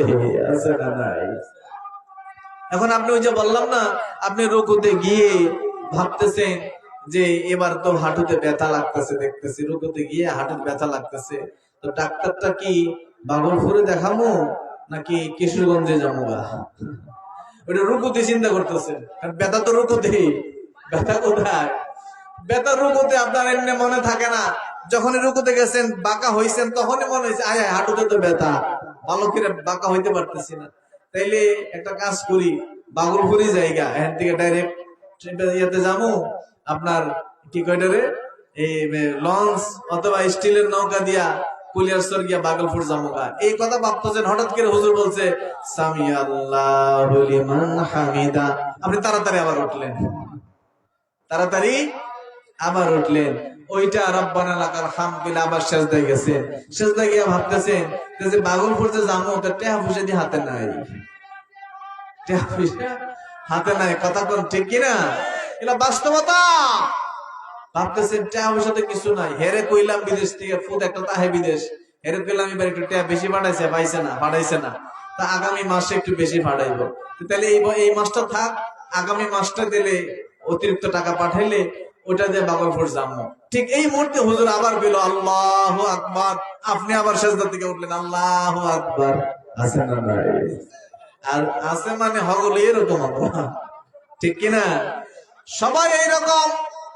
কি বলছেন, কারে বলছেন, কারে সেজদা করতেছেন, কোনো খবর নাই, কোনো খবর নাই। কিন্তু কিন্তু মাশাআল্লাহ মুরব্বি সাহেব খুব খুশি। আমার গত গত গত 40 দিনেও আমার জামাত মিস হয় নাই। মাশাআল্লাহ আলহামদুলিল্লাহ। উনি হাঁটে আর কয়, হাঁটে আর কয়। আছে না নাই? উনি রাস্তা দিয়ে হাঁটে আর বলে এই আমার মাশাআল্লাহ গত 40 দিনও আমার ফজর কাজা হয় নাই, আমি জামাতের সাথে ফজর নামাজ আদায় করছি। কথা কোন ঠিক কিনা? বাবা, যার ঘরে স্বর্ণ রূপা আছে সে বাজারে বলে বেড়াই না। বলে বেড়াই না কি? এই আমার বাড়িতে সিন্দুক ভর্তি টাকা, সিন্দুক ভর্তি টাকা, এরকম বলে নাকি? না গোপন করে? এই টাকা পয়সা আছে না বাড়িতে? না টাকা পয়সা নেই, বাড়িতে টাকা পয়সা নাই। কথা কোন ঠিক কিনা? কেন? চোরের ভয় আছে, চোরের ভয় আছে। আর আপনি যদি প্রকৃত নামাজি হইতেন, যেই নামাজে ওই যে নামাজ বাস্তবায়ন করি হয়ে যেত, আপনি বলতেন আমি নামাজ ভালোভাবে আদায় করতে পারি না, কোন মতে হাজিরা দেই, আল্লাহ জানে কবুল হয় কি হয় না, ভালোভাবে করতে পারি কি পারি না। আপনার ভিতরে এই তাড়না থাকতো যে পারি কি পারি না আল্লাহ পাক ভালো জানে, হাজিরা দেওয়ার চেষ্টা করি প্রতি 5 ওয়াক্ত মসজিদে গিয়ে, কিন্তু জানি না আসলে নামাজের মতো নামাজ হয় কিনা। কথা কোন ঠিক কিনা? বাবারা ভাইরা, এটাই হলো বাস্তবতা। তরিকতের সাথে সাধারণ মানুষের পার্থক্য এই জায়গায়। তরিকত শিখাই নামাজ প্রতিষ্ঠা করো। কিভাবে? তোমার ভাবনার ভিতরে, কল্পনার ভিতরে, এমনকি নামাজের থেকে বের হওয়ার পরেও তোমার নামাজ শেষ হবে না। হাকিকতের দাইমি নামাজ একটা আছে, এদিকে আলোচনা যাব কিনা জানি না আজকে। হাকিকতে কি আছে? দাইমি সালাত আছে একটা মারিফতের জগতে। আপনারা তো আলীনগরের বাসী, মারিফতের জগতে খুব মাশাআল্লাহ অগ্রগামী আছেন। মারিফতের জগতে দাইমি সালাত আছে। দাইমি সালাত হলো আপনি সারা 24 ঘন্টায় একটা সালাতের মধ্যে থাকবে। 24 ঘন্টায় যেন আপনার সামনে আমার আল্লাহ দাঁড়ায় আছে। আইনামা কুনতুম ওয়া হুয়া মাকুম, আইনামা কুনতুম ওয়া হুয়া মাকুম, আইনামা কুনতুম। বাবা, আজকে একটু আলোচনার আসছিল, দুইটার জন্য একটু সমস্যা হইতেছে। সবসময় এরকম আলোচনা আসে না। বাবা, আল্লাহ বলছেন বান্দা তুমি যেই দিকেই যাও আমি আল্লাহ সেইখানেই আছি। তুমি যেখানে যাইবা আমি আল্লাহ সেখানে আছি। ওয়া হুয়া মাকুম আইনামা কুনতুম, তুমি আমি আল্লাহ তোমার সাথে আছি, তুমি যেখানেই থাকো না কেন। তার মানে আপনি ঘুমাতে যান আল্লাহ আছে, আপনি ঘুম থেকে উঠেন আল্লাহ আপনার সাথে আছে। ওয়া হুয়া মাকুম আইনামা কুনতুম, আল্লাহ বলেন তুমি যেখানে যাও আমি আল্লাহ সেখানে আছি। ওখানে কিন্তু আপনার বাথরুম, গোসলখানা, তারপরে আপনার ঘুম, কোনো কিছু আল্লাহ বাদ দেয় নাই, নাকি বাদ দিছে? বাদ দিছে। বলে যতক্ষণ বাথরুমের ভিতরে আছেন ততক্ষণ আল্লাহ দূরে আছে, আপনি একলা। এরকম এরকম নাকি? না না, এরকম না। আমরা বাথরুমের ভিতরে ঢুকে কি দোয়া করি? আল্লাহুম্মা ইন্নী আউযু বিকা মিন খুবুসি ওয়াল খাবাইস। তো আল্লাহর কাছে সাহায্য চাই শয়তান থেকে। কার কাছে চাই? কার কাছে? আল্লাহর কাছে।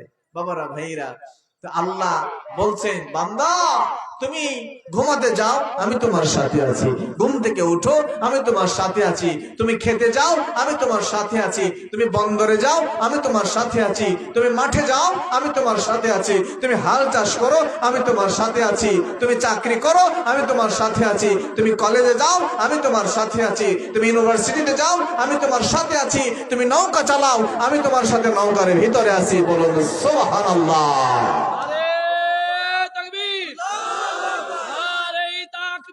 আল্লাহু আকবার। ইয়া রাসূলুল্লাহ। কায়েম হও, কায়েম হও। আমরা আছি সেখানে। ঘরে ঘরে জালো, ঘরে ঘরে জালো। বান্দা তুমি যেখানেই থাকো আমি সেখানেই আছি। এটা কোরআনের আয়াত। ওয়া হুয়া মাকুম আইনামা কুনতুম, ওয়া হুয়া মাকুম আইনামা কুনতুম। যখন বান্দা এই আয়াতের ফায়েজের ভিতর ঢুকে যায় তখন বান্দা সব সময় মনে করে তার সামনে আল্লাহ। যখন সে এইরকম হয়ে যায়, সব সময় আল্লাহকে সামনে রাখে, ওই মানুষটা কখনোই ওই মানুষটা অন্যায় কাজ আর করে না। সে চুপ হয়ে যায়। অনেক সময় সে চুপ থাকে, কথা বলে না, কথা আস্তে বলে বা কম বলে, বেশি মানুষের মতো হই হুল্লোড় করে না, ফাহিশা কাজে যায় না, অহৈতুক কাজে যায় না, বাজার বন্দরে বেশি সময় কাটায় না, একটু আড়াল থাকে, গোপন থাকে। কেন? সে আপনার সাথে মিশতে তার ভালো লাগে না, সে তো এখন আমার আল্লাহর সাথে মিশে গেছে। তার সাথে আল্লাহ মিশে গেছে বলতে তার সাথে আল্লাহ হয়ে গেছে। আমার বন্ধু যেমন আপনি, তার বন্ধু তখন আল্লাহ হয়ে যায়। আমার সাথে যখন আপনি, তার সাথে তখন আল্লাহ হয়ে যায়। তখন সে সব সময় ওই সুবহানাকা আল্লাহুম্মা ওয়া বিহামদিকা ওয়া তাবারাকা ইসমুকা, সমস্ত প্রশংসা আপনার, মহানত্ব আপনার, বীরত্ব আপনার, ভালোবাসা আপনার, তারপরে সমস্ত শক্তি আপনার, এই ভাবনার মধ্যে সে 24 ঘন্টা ডুবে থাকে। 24 ঘন্টা ডুবে থাকে। যখন 24 ঘন্টা ডুবে থাকে তখন সে ওই 5 বার, প্রতিদিন 5 বার সে গিয়ে আবার চার্জ দিয়ে আসে। প্রতিদিন 5 বার, ফজরে, জোহরে, আসরে, মাগরিবে, এশায় সে ফরমালি, আনুষ্ঠানিকভাবে মসজিদে গিয়ে জামাতের সাথে আবার সে এটাকে লাইনটা ঠিক রাখে, মানে আনুষ্ঠানিকভাবে সত্যায়ন করে, সিল মারে। আপনি বাবারা, ভাইরা, আপনি ধরেন ইয়ে করছেন, এই যে জমি জমা আপনার, জমি জমা আপনার না, তো প্রতি বছরে একবার সরকারে খাজনা দেওয়া লাগেনি? লাগেনি? কেন দেওয়া লাগে? খাজনা দেওয়া লাগে মানে এই জমি আপনার, এই জমি আপনার।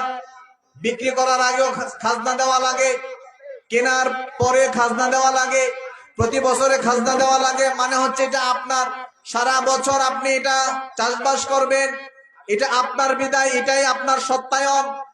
সত্যায়ন সরকারের খাতায় তার নাম আছে, আপনার নাম আছে, ওই নাম প্রতি বছর পর পর রিনিউ হয়, এটা সত্যায়ন হয়।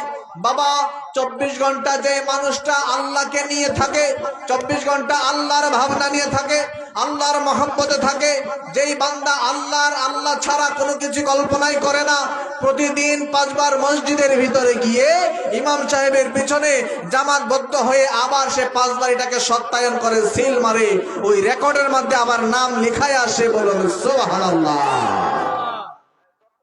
তখন ওই বান্দার নামাজ হাকিকি নামাজ, ওই নামাজ হয় প্রতিষ্ঠা, আকিমুস সালাহ, সে নামাজ তার জীবনে বাস্তবায়ন করে ফেলেছে, তার নামাজ প্রতিষ্ঠা করেছে তার জীবনের মধ্যে। কেন? নামাজ থেকে, আনুষ্ঠানিক 5 ওয়াক্ত নামাজ থেকে শেষ করেও সে নামাজের যে কল্পনা ভাবনা, নামাজের যে শিক্ষা, নামাজের যা বলেছে ওখান থেকে ওই বলা থেকে বাকি 24 ঘন্টা সে বের হয় না। নামাজে সে আল্লাহকে যে প্রতিশ্রুতি দিয়েছে, নামাজের মধ্যে আল্লাহর সাথে যে প্রতিজ্ঞা করেছে, ওই প্রতিজ্ঞাগুলি বাকি 24 ঘন্টা সে ভঙ্গ করে না। আর ওই সিস্টেমটাকে বলে নামাজ প্রতিষ্ঠা। সুবহানাল্লাহ। ওইটা হচ্ছে নামাজ প্রতিষ্ঠা, তার বাস্তবায়ন হয়ে গেল নামাজ। আর আল্লাহ বলছেন ওয়ারকাউ মাররাকিন, আমার সেই সমস্ত রুকুকারী যারা আপনি আমি তো রুকুর ভিতরে গিয়ে পাগলপুর যাই, আল্লাহ আমার কথা আপনার কথা বলে দেয়, বলছে সে সমস্ত রুকুকারী যারা রুকুর পরেও 24 ঘন্টা রুকুর ভাবনার মধ্যে থাকে, রুকুর শিক্ষার মধ্যে থাকে। সুবহানা রাব্বিয়াল আযীম যে বলছে ওই ভাবনার মধ্যে, ওই বাস্তবায়নের মধ্যে বাকিটা থাকে। ওই সমস্ত রুকুকারী যারা মাকবুল রুকুকারী, যাদের রুকু আমার আল্লাহ কবুল করে, যাদের রুকু আমার আল্লাহ গ্রহণ করে, সেই সমস্ত রুকুকারীদের সাথে গিয়ে রুকু করার কথা বলছে আমার আল্লাহ। বলুন সুবহানাল্লাহ। আল্লাহর ওলি ধরা ছাড়া উপায় আছে? উপায় আছে? বিভিন্ন আয়াতে বাবা আল্লাহর ওয়ালা, আল্লাহর ওলি, আল্লাহর মহব্বত যাদের ভিতরে, তাদের কাছে যাওয়া ছাড়া আপনি না নামাজ শিখবেন, না কোরআন শিখবেন, না রোজা শিখবেন, না হজ শিখবেন, না যাকাত শিখবেন। কথা বলেন ঠিক কিনা? মুর্শিদ তোমায় ভালোবাসি প্রাণের চেয়ে আরো বেশি, মুর্শিদ প্রেমে প্রেম ভক্তি হইল না মোর আবার কালে। বাবা বয়স 40, 50, 60 হয়ে গেছে, এইরকম আল্লাহর একজন ওলি কামেল মুর্শিদের কাছেও যান নাই, তার কাছ থেকে ওই রুকুও শিখেন নাই, ওই সিজদাও শিখেন নাই, ওই নামাজও শিখেন নাই, যেই নামাজ প্রতিষ্ঠার কথা আমার আল্লাহ কোরআনে বলছেন। কথা বল ঠিক কিনা? তো এই যে আকিমুস সালাত, এটা তারা একজন হুজুর একরকম অর্থ করতেছে, আর আমিও তো আজকে আপনাকে ব্যাখ্যা শোনাইলাম। পার্থক্য আছে না নাই? তাইলে কোরআন পড়ে কিছু লোক বিভ্রান্ত হয়, কোরআন পড়ে কিছু লোক হাকিকত বুঝে না, কোরআন পড়েও কিছু লোক সঠিক রাস্তায় হাঁটতে পারে না, আবার কোরআন পড়েও কোরআন থেকে আরেক লোক আল্লাহ খুঁজে পায়। কথা বল ঠিক কিনা? কিভাবে পার্থক্য কেন হয়ে গেল? পার্থক্য এইভাবে হয়ে গেল, কোরআনটা আপনি শিখছেন কার থেকে, এটা হচ্ছে পার্থক্য। এই কোরআন আপনি কার থেকে শিখছেন, এটা হচ্ছে পার্থক্য। কোরআন আপনি এমন একজনের কাছে যদি শিখেন যে হাকিকি নামাজ বুঝে না, নামাজ প্রতিষ্ঠা বুঝে না, হাকিকি রোজা, খাস রোজা কাকে বলে বুঝে না, যেই রোজা পালন করলে আল্লাহর সাথে মুলাকাত হয়। বাবা আমরা তো মনে করি সারাদিন না খেয়ে থাকলে রোজা হয়, ঠিক কিনা? ঠিক কিনা? আমরা মনে করি শুধু পেটে রোজা, মানে পেটে আপনি সারাদিন খাবার দিলেন না, যা মুখ দিয়ে, এই রোজা হয়ে গেছে ফজর থেকে মাগরিব পর্যন্ত, ঠিক কিনা? কিন্তু না না, এটা শিখাইছে আপনারে দুনিয়ার মৌলবীরা, মাদ্রাসার হুজুররা, অন্যান্য আলেমরা। কিন্তু যখন আমাদের কাছে আসেন, মদিনার জামাতের আদনা গোলামের কাছে যখন আসবেন, তখন আপনাকে এইরকম ভাবে রোজা শেখানো হবে না, এইরকম ভাবে রোজা শেখানো হবে না। প্রশ্ন এটাই, আপনি কার কাছ থেকে নামাজ শিখতেছেন, রোজা শিখতেছেন? আমরা মদিনার জামাতে আসেন, রোজা, মদিনার জামাত বলবে রোজা শুধু না খেয়ে থাকার নাম রোজা না। রোজা মানে হলো বিরত থাকা। সাউম শব্দের শাব্দিক অর্থ হলো বিরত থাকা। আর ইমসাক, ইমসাক মানে বিরত থাকা। আজ থেকে শিখে নেন, সাউম মানে রোজার আরবি শব্দ সাউম, রোজা তো ফার্সি শব্দ। সাউম, এই সাউম যেটা কোরআনের ভাষা, সাউম, এটার অর্থ হচ্ছে বিরত থাকা। কি থাকা বলেন? কি থাকা? বিরত থাকা। কি থেকে বিরত? সাধারণ আলেমরা বলবে সারাদিন খাওয়া থেকে, পানাহার থেকে বিরত। কথা কোন ঠিক কিনা? না না, আপনি একজন তরিকতের আলেমের কাছে যান, তিনি বলবেন যে না, শুধু শুধু খাওয়া পান পানাহার থেকে বিরত থাকার নামে রোজা না, শুধু পেটের মধ্যে রোজা না, রোজা রোজা তোমার হাতেও আছে, রোজা তোমার চোখে আছে, রোজা তোমার জবানে আছে, রোজা তোমার মাথার ভিতরে আছে, রোজা তোমার পায়ে আছে, রোজা তোমার পেটের ভিতরে আছে, রোজা তোমার সিনার ভিতরে আছে, রোজা তোমার এই কণ্ঠনালীর মধ্যেও আছে। বলুন সুবহানাল্লাহ। এটার মধ্যে রোজা আছে। বাবা, হাত দ্বারা কোনো পাপ কাজ করা যাবে না, অন্যায় কাজ করা যাবে না। আপনি হাতকে অন্যায় কাজ থেকে বিরত রাখার নাম হাতের রোজা। আপনার কল্পনার ভিতরে খারাপ কোনো কল্পনা ঢুকাইতে পারবেন না। এই কল্পনাকে, খারাপ কল্পনা থেকে বিরত রাখার নাম হচ্ছে আপনার ব্রেইনের রোজা। আপনার পা দিয়ে খারাপ দিকে যাইবেন না হাইটা, ওইটার নাম হচ্ছে, ওই পাকে বিরত রাখার নাম হচ্ছে পায়ের রোজা। আপনার চোখকে জিনা থেকে, খারাপ কিছু দেখা থেকে, জিনা দেখা থেকে এই চোখকে বিরত রাখার নাম হচ্ছে চোখের রোজা। বাবা, শুধু না খেয়ে থাকার নাম রোজা না, বরং বিরত থাকার নাম রোজা। আপনি সকাল থেকে সন্ধ্যা পর্যন্ত, সুবে সাদিক থেকে মাগরিবের সময় পর্যন্ত না খেয়েও থাকবেন, পানিও খাবেন না, খাবারও খাবেন না। আপনার জবানকে হেফাজত রাখবেন, চোখকে হেফাজত রাখবেন, হাতকে হেফাজত রাখবেন, পাকে হেফাজত রাখবেন, ভাবনাকে হেফাজত রাখবেন, আপনার কল্পনাকে হেফাজত রাখবেন। পুরো শরীরটাকে অন্যায় কাজ থেকে, আল্লাহর অপছন্দ থেকে বিরত নাম রাখার নাম হচ্ছে রোজা। বলুন সুবহানাল্লাহ। তখন প্রকৃত রোজাদার হয়। বলে, হুজুর এই ব্যাখ্যা আপনি কেমনে দিলেন? বাবা, এই ব্যাখ্যা আমার না, এই ব্যাখ্যা নবীজি দিছে। কে দিছে? নবীজি বলছেন, এমন অনেক রোজাদার আছে যাদের শুধু না খেয়ে থাকা ছাড়া আর কিছুই হয় না। শুধু না খেয়ে থাকছে, কিন্তু আসলে কিছু হয়েছে না। কেন? তারা দেখবেন রোজার মাস আসলে দেখবেন রোজাও আছে, মাশাআল্লাহ, চায়ের স্টলে বৈশা বৈশা, ওদিন তো আর চা খাওয়া যায় না, কিন্তু ওই 3 রাস্তার মোড়ে বৈশা বা স্টলে বৈশা বৈশা ওই সিনেমা চাইরা দিয়ে বৈশা দিচ্ছে। আছে না নাই? আছে না নাই?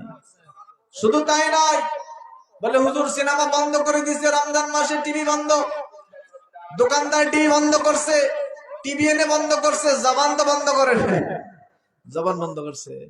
দেখবেন 4 জন বসছে, মাশাআল্লাহ, 4 জন বৈশাই এই এলাকার যত মানুষের গীবত আছে, অমুকের ফুট কি করছে, অমুকের মেয়ে কি করছে, অমুক কি করছে, এই বলতেছে একটার পর একটা। আছে না নাই?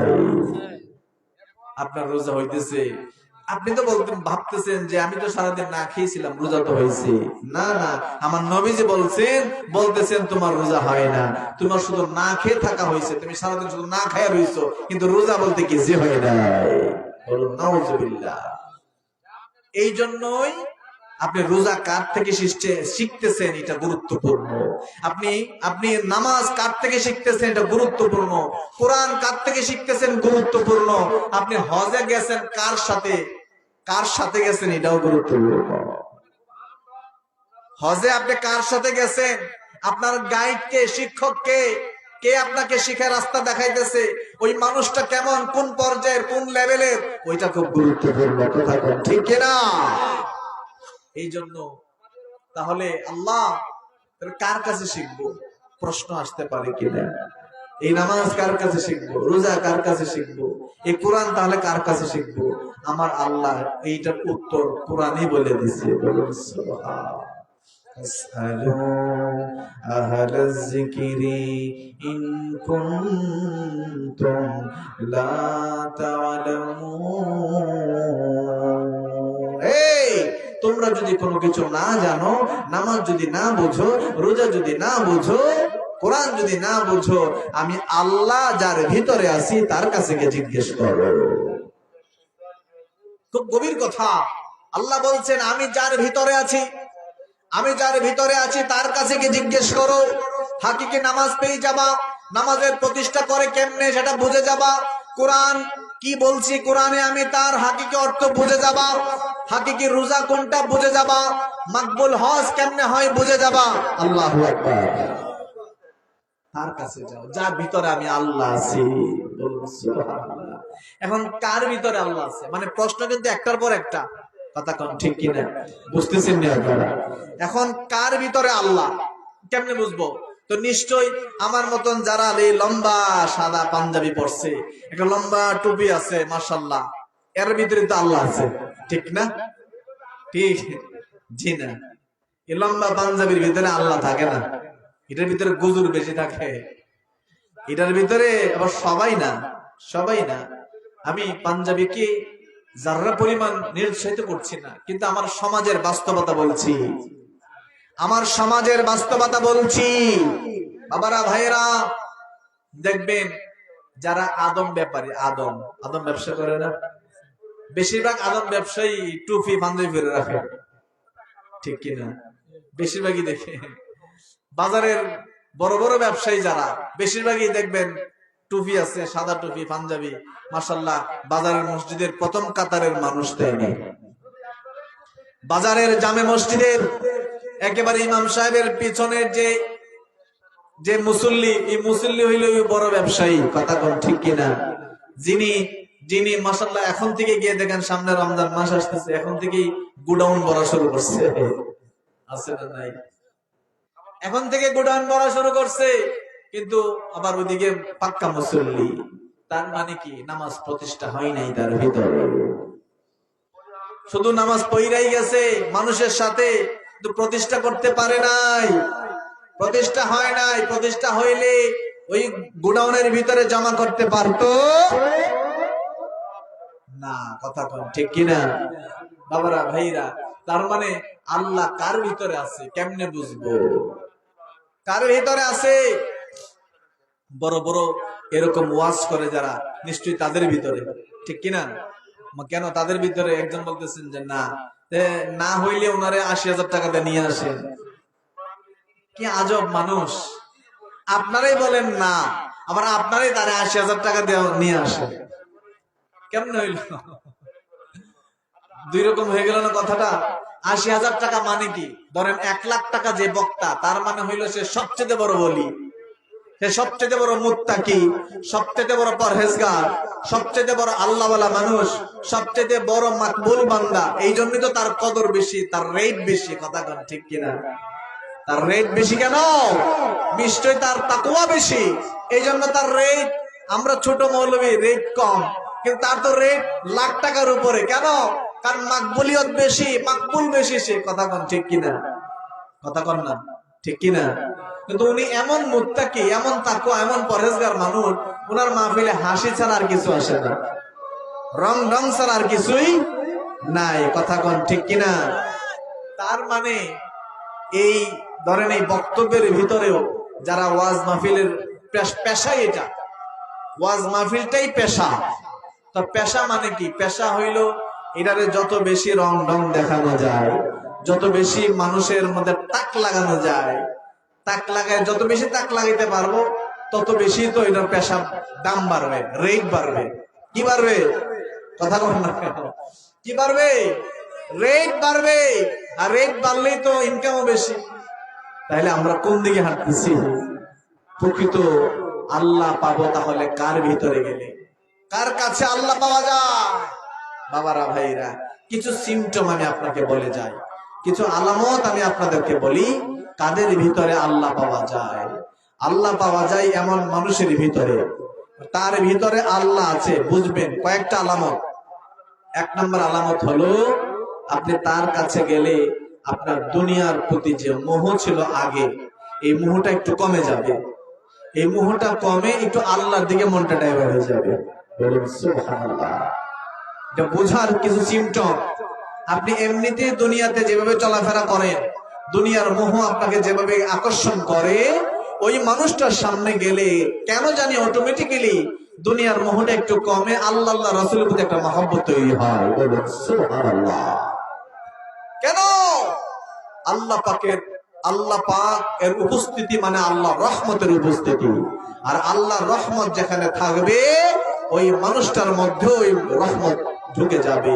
সুতরাং যার ভিতরে আল্লাহর উপস্থিতি আছে, আল্লাহর রহমত তার চারিপাশে ঘিরে থাকে, আরে তার কাছে গেলে, তার কাছে গিয়ে কথা শুনতে হয় না, তার কাছে গেলে মন নরম হয়ে যায়। গরিব নওয়াজ খাজা মঈনুদ্দিন চিশতির সামনে এসে 90 লক্ষ অমুসলিম, 90 লক্ষ অমুসলিম এই দেশে মুসলমান হয়েছে, না তার কথা শুনে, না তার ওয়াজ শুনে, বরং তার সামনে আসলে অজয় পালের মতো বড় বড় জাদুঘর, রামপালের মতো বড় বড় জাদুঘর আমার গরিব নওয়াজের সামনে এসে মুসলমান হয়ে যেত। বলে সুবহানাল্লাহ।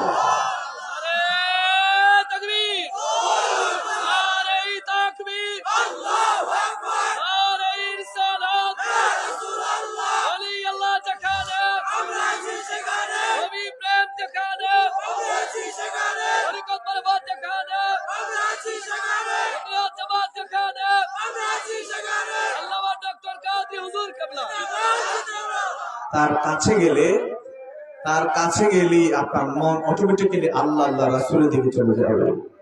এটা কেন? কারণ অদৃশ্য এক রহমত আপনাকে এভাবে ঝাপটে ধরে। আল্লাহ পাকের মহব্বতের রহমত, মাগফিরাত আপনাকে এইরকম ভাবে ঘিরে, জালের মতো ঘিরে ধরে, আপনি নিজেও টের পান না, কেমন যেন মনটা নরম হয়ে গেছে, ভয় ঢুকে গেছে ভিতরে। বলুন সুবহানাল্লাহ। এটা 1 নাম্বার পয়েন্ট।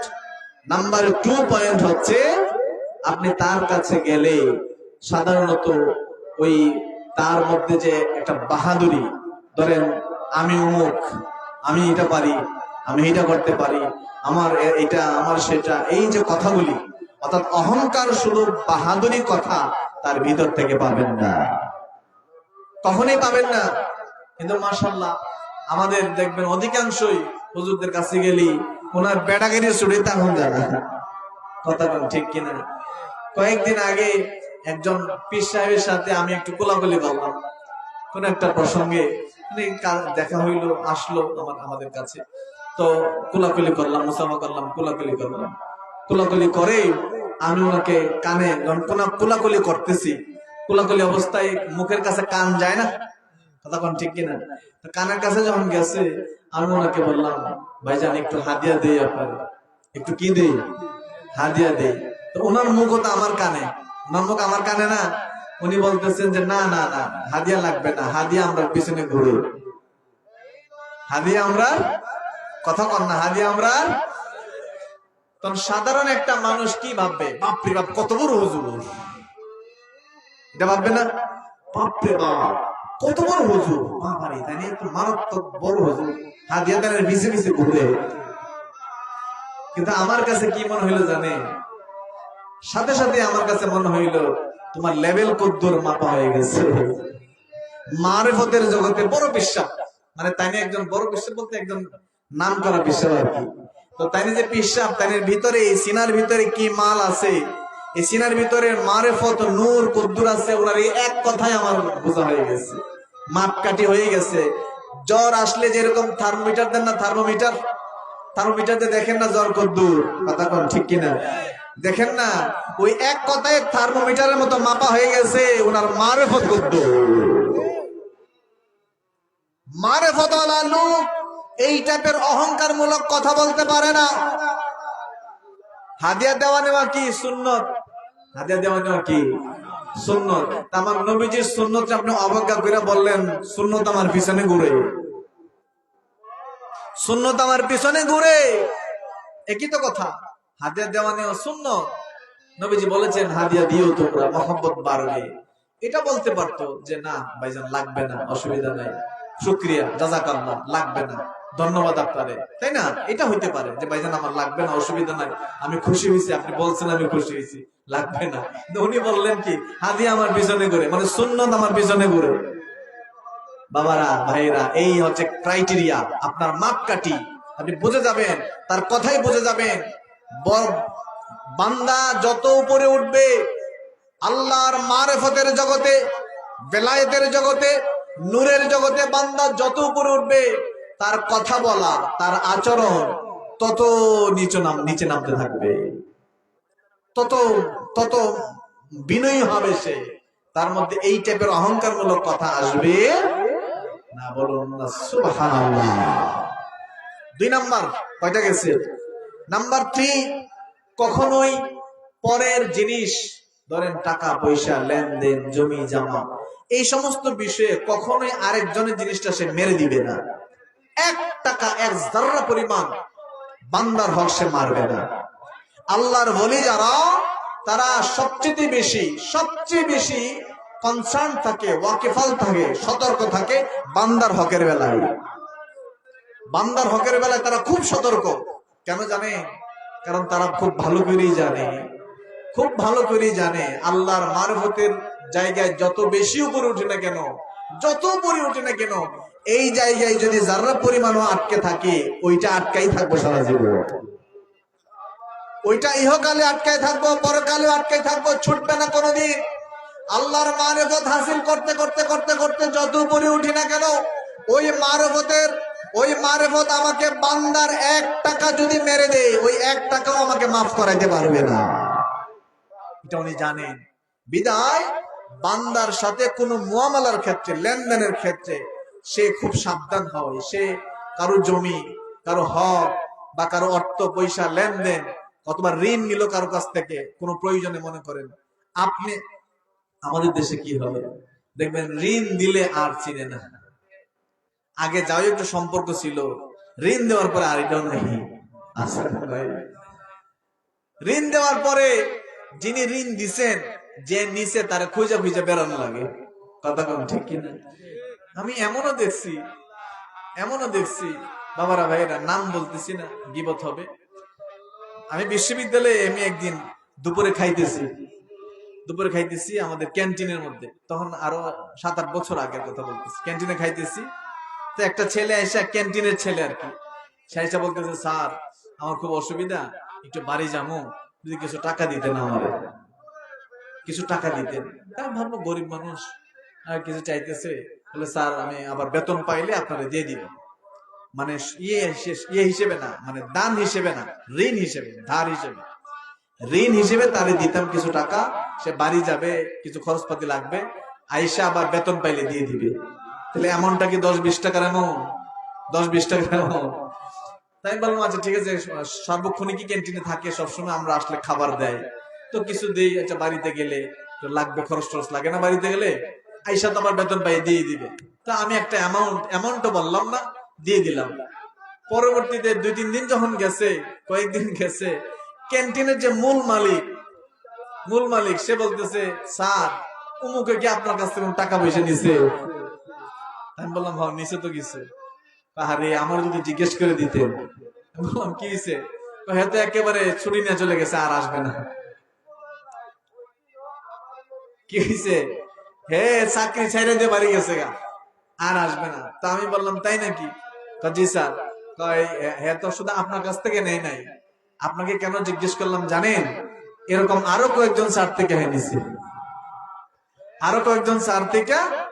নিছে, তো এই 4-5 দিনে আমি টাকা চাই নাই, কিন্তু অন্যান্য স্যাররা আইসা ওরা বলতেছে আর কি, যে এই তোর ক্যান্টিন যে ছেলেটা ও আসে নাই, তখন বুঝছে যে কাহিনী কি। আমি বললাম তাই নাকি? হ্যাঁ তো চাকরি ছেড়ে দিচ্ছে, আর আসবে না কোনোদিন। কত ভালো মানুষ না? এমন লোক আমাদের সমাজে আছে না নাই? মাশাআল্লাহ। এই যে ব্যাপারগুলি, এই ঋণ ব্যাপারগুলি, লেনদেন, দেখবেন একটা মানুষ খুব ভদ্র, নরম সরম, কিন্তু মাশাআল্লাহ লেনদেন ভালো না, আছে না নাই? একবার টাকা নিতে পারলে এর আর খুঁজে পাওয়া যায় না। বাবা কি ভালো মানুষ, কি মন্দ মানুষ, এই জায়গায় অনেকেই ধরা। এই অর্থের বেলায়, টাকা পয়সার বেলায় অনেকেই, মসজিদের দেখবেন অনেক মসজিদে এমন হয় যে মসজিদের টাকা ইমাম সাহেব খাইয়ে দিচ্ছে, আছে না নাই? মসজিদের টাকা সভাপতি মেরে দিছে, আছে না নাই? এই মাহফিলের, এরকম মাহফিল প্যান্ডেল সাজাইয়া কিছু টাকা 2-1 মানুষ মেরে দিচ্ছে, আছে না নাই? রাস্তার টাকা আসছে, সরকার চেয়ারম্যান থেকে টাকা নিয়ে আসছে, এমপি থেকে টাকা আনছে, কিছু কাজ করছে, বাকি টাকা সর্দার রাখাই গেছে, আছে না নাই? আরে এইরকম ঘটনা ছাড়া কোনো রাস্তাই নাই, ঠিক কিনা? শুধু আছে যে তা না, এইরকম ঘটনা ছাড়া 100 টাকা আইনা 20 টাকার কাজ করছে, 80 টাকা মোটামুটি আস্তে আস্তে শেষ। কিছু এমপির ভিতরে গেছে, কিছু চেয়ারম্যান, কিছু মেম্বার, কিছু এলাকার সরদার। এইরকম ঘটনা ছাড়া বাংলাদেশের কোনো রাস্তাই হয় নাই, ঠিক কিনা বাবারা ভাইরা?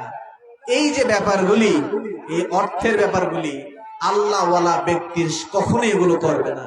সে একটা কি কিছু টাকা তার সামনে পুরো ব্যাংকের কোটি কোটি টাকা তার চাবি তার হাতে দেন, যেমনের চাবি এমনি পইরা দিচ্ছে, যেমনের চাবি এমনি পইরা থাকবে।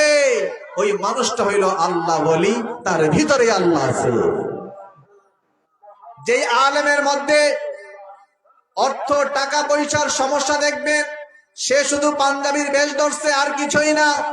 যে পীর সাহেবের ভিতরে পয়সার লোভ দেখবেন, পয়সার মধ্যে নয়সই দেখবেন, সে পীর সাজে মূলত আসলে আল্লাহর ঘনি না।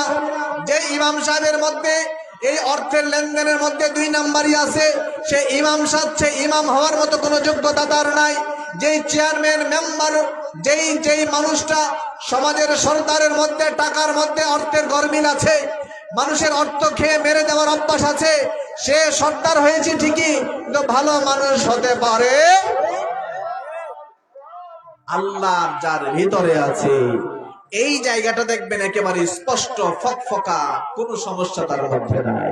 যেই সমাজের মধ্যে যেই মানুষটা এই টাইপের, লাখ কোটি টাকাও তার এক পরিমাণ তারে চলাইতে পারে না, সেই মানুষটা বুঝে যাবেন তার ভিতরে আল্লাহ আছে। সুবহানাল্লাহ। এই কয়েকটা আমি বললাম আর কি বাবা, আরো অনেকগুলি বিষয় আছে। এগুলো যখন একটা মানুষের মধ্যে আপনি পাবেন, তখন বুঝবেন যে না, ওনার ভিতরে আল্লাহ আছে। তো উদাহরণ দেই, যেমন আপনারা বড় ওয়াজি ব্যক্তিরে নিয়ে আসেন, বড় মৌলানা, কত বলে বাপরে 80,000 টাকার নিচে আসে না। কত নিচে আসে না? এই আপনি যে বললেন না হুজুর 80,000 নিচে মানে না, এই না মানাটাই তার ভিতরে যে আল্লাহ নাই, আল্লাহর ধারে কাছেও নাই, মাকবুলিয়ত নাই, ওই একটা কথাই যথেষ্ট। ওই এক কথাই যথেষ্ট। সে শুধুমাত্র একজন বক্তা, আর কিছুই না। তার কথায় আপনার হৃদয় কখনো পরিবর্তন হবে না। তার কথায় কখনোই আপনার আল্লাহর পথে আপনি এক চুল পরিমাণ আগাইতে পারবেন না। তার সামনে বসলে আপনার সগীরা গুনাহ মাফ হবে না। আমরা বলি না যে আলেমদের সামনে বসলে সগীরা গুনাহ মাফ হয়ে যায়, বলি কিনা? বলি কিনা? কোন আলেম? কোন আলেম? যারা আলেম সাজছে তারা না, যারা আলেম হয়েছে তাদের সামনে। আলেম সাজা আর আলেম হওয়া পার্থক্য আছে না ভাই? আছে না ভাই? আরে আলেম সাজা ওই ব্যক্তি, যেই ব্যক্তি 80,000-এর নিচে আসে না। আর আলেম হয় সেই ব্যক্তি, যেই ব্যক্তি চোখ বন্ধ করলে আরশের খবর পর্যন্ত বলতে পারে।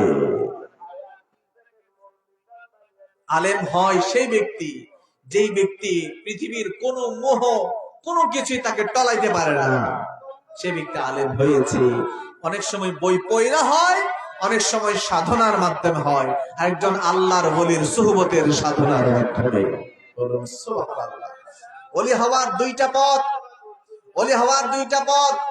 একটা হচ্ছে আল্লাহর ওলির সাথে সার্বক্ষণিক সুহবতের মাধ্যমে, আল্লাহর ওলির সাথে সার্বক্ষণিক সুহবতের মাধ্যমে। আরেকটা হয়েছে আল্লাহর ওলির দেওয়া পথ এবং মতের উপরে নিজের সাধনা করার মাধ্যমে। বলুন সুবহানাল্লাহ। আবার এই 2 পথই এক জায়গায় গিয়ে মিলে গেছে, ওইটা হচ্ছে একজন কামেল মুর্শিদ আল্লাহর ওলির পদাঙ্ক অনুসরণ। আল্লাহর ওলি ছাড়া আপনি কোরআনের হাকিকত তো বুঝবেন না। আল্লাহর ওলি ছাড়া নামাজ কেমনে প্রতিষ্ঠা করে বুঝবেন না। আল্লাহর ওলি ছাড়া হাকিকে রোজা বুঝবেন না। আর আল্লাহ সেই জন্য বলছেন তার কাছে গিয়ে এগুলো জিজ্ঞেস করো। ফাসআলু আহলা যিকরি ইন কুনতুম লা তা'লামুন। ফাসআলু শাব্দিক অর্থে খেয়াল করেন, ফাসআলু তাদের কাছে গিয়ে জিজ্ঞেস করো, আহলা যিকরি আমি আল্লাহর শরণ যার ভিতরে সার্বক্ষণিক থাকে। আমি আল্লাহর শরণ সার্বক্ষণিক যার ভিতরে থাকে মানে কি? মানে আমি আল্লাহকে সার্বক্ষণিক যে যার ভিতরে রাখে, আমি আল্লাহকে যার ভিতরে সার্বক্ষণিক সে রাখে, তার কাছে গিয়ে আমি আল্লাহর খবর জিজ্ঞেস করো, পেয়ে যাওয়া। বলুন সুবহানাল্লাহ। সাল্লাল্লাহু আলা মুহাম্মাদ সাল্লাল্লাহু আলাইহি ওয়া সাল্লাল্লাহু আলা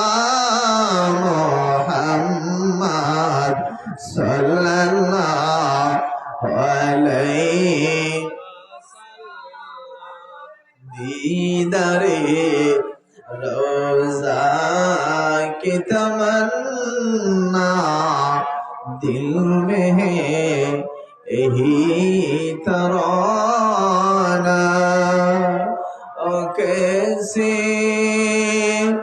मदीना जाना ओ कैसे मदीना जाना बेकल है दिले दीवाना सल्लल्लाहु अला मुहम्मद सल्लल्लाहु अलैहि व सल्लल्लाहु अला मुहम्मद सल्लल्लाहु अलैहि व चिनिल ना अबू जहाले चिनिल ना अबू लहाबे चिनिल हबशी बेलाले चिनिल हबशी बेलाले চিনিল আবু বকরে সাল্লাল্লাহু আলা মুহাম্মাদ সাল্লাল্লাহু আলাইহি ওয়াসাল্লাম সাল্লাল্লাহু আলা মুহাম্মাদ সাল্লাল্লাহু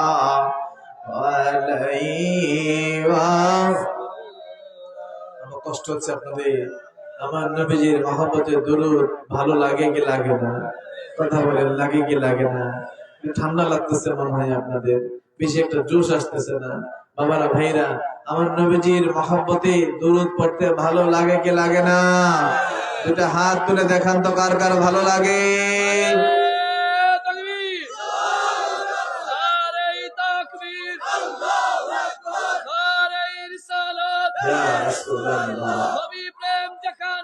আমরা আছি সেখানে আমরা আছি সেখানে আমরা আছি সেখানে ঘরে ঘরে জালো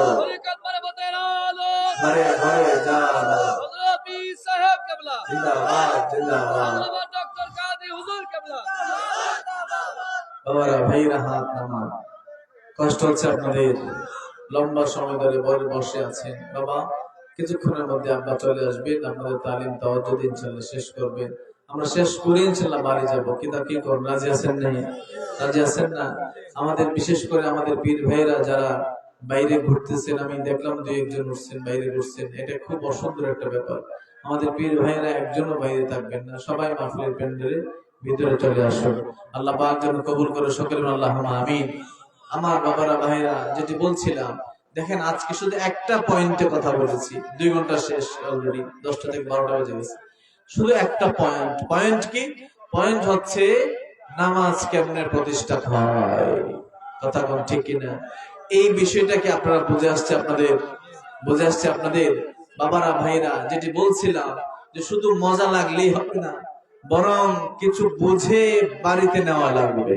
কিছু বুঝে বাড়িতে নেওয়া লাগবে আরেকটা বিষয় আমি ছোট্ট করে একটু আপনাদেরকে টাচ দিয়েছি ছোট্ট করে একটু বর্ণনা করেছি বিস্তারিত করি নাই সেটা কি সেটা হচ্ছে এই নামাজ প্রতিষ্ঠা আকিমুস সালাত যেটা শিক্ষা কার কাছে শিখবেন রোজা কার কাছে শিখবেন এই কোরআন কার কাছে জানবেন এই জানা মানুষটা কে হবে কোন লোকটাকে আপনি বানাইবেন শিক্ষক ওইটা আরো বেশি গুরুত্বপূর্ণ কথা ঠিক কিনা আপনি যদি হক সঠিক মানুষটা ধরতে না পারেন সঠিক শিক্ষকের কাছে যেতে না পারেন ভুলভাল শিক্ষকের কাছে যান সেও শিখাবে ভুলভাল ঠিক কিনা আপনাকে বেঠিক শিখাবে ঠিক শিক্ষকের কাছে না যেতে পারেন আর ঠিক শিক্ষকের কাছে যাবেন আপনাকে আমার আল্লাহ পর্যন্ত পৌঁছায় দেবে বলুন সুবহানাল্লাহ তো এই মানুষগুলোর দাম কদ্দুর এই রকম মানুষগুলির দাম কদ্দুর, এই তাদের কথা আল্লাহ কোরআনে কি বলছে, আমি আরেকটা আয়াতের দিকে যাই, আসুন। ইন্নামা ওয়ালিয়ুকুমুল্লাহু ওয়া রাসূলুহু ওয়াল্লাযীনা আমানু। কত আয়াত বলবো, আয়াতের পর আয়াত, আয়াতের পর আয়াত আছে, বহু আয়াত আছে। আতিউল্লাহ ওয়া আতিউর রাসূল ওয়া উলিল আমরি মিনকুম। এই যে আল্লাহর প্রিয় বান্দারা, তাদের কাছে যাওয়ার কথা আল্লাহ কোরআনে অসংখ্য আয়াতে বলেছেন। আমি আরো দুইটা তেলাওয়াত করলাম, এই দুইটা একটু ছোট্ট করে বলছি।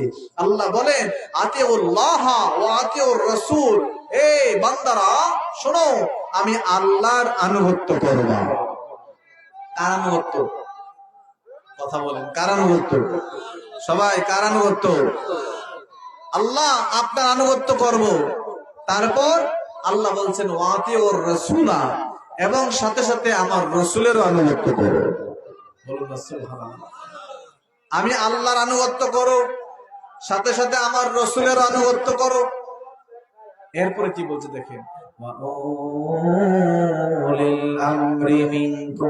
এবং আমার সেই সমস্ত বান্দারা যাদের ভিতরে আমি আছি, যারা আমার খুব কাছাকাছি, যারা আমার নৈকট্যে ভরপুর, আমার মারিফতের নূর দ্বারা ভরপুর, সেই সমস্ত বান্দাদেরও আনুগত্য করো। সুবহানাল্লাহ। কার কথা? আল্লাহর কথা। আল্লাহ সেই সমস্ত বান্দাদের কাছে যাওয়ার তো যেতে পারি, আনুগত্য করতে পারি, সহজ বুঝলাম, করা যাবে। আপনার রসুলের কাছে যাওয়া যায়, মদিনায় যাওয়া যায়, সাহাবায়ে কেরামরা গিয়েছে, আপনার নবীর প্রতি আনুগত্য করা যায়। আল্লাহ তো আপনার আনুগত্য কেমনে করব? কথা ঠিক কিনা? আল্লাহ তিনটা পক্ষকে বলেছেন, তিনটা পক্ষ।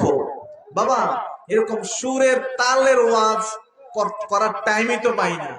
যখন মানসিক ইচ্ছা থাকে আপনাকে কিছু দেওয়ার, আপনাকে কিছু দেওয়ার, বাবারা ভাইরা, তিনটা পক্ষ।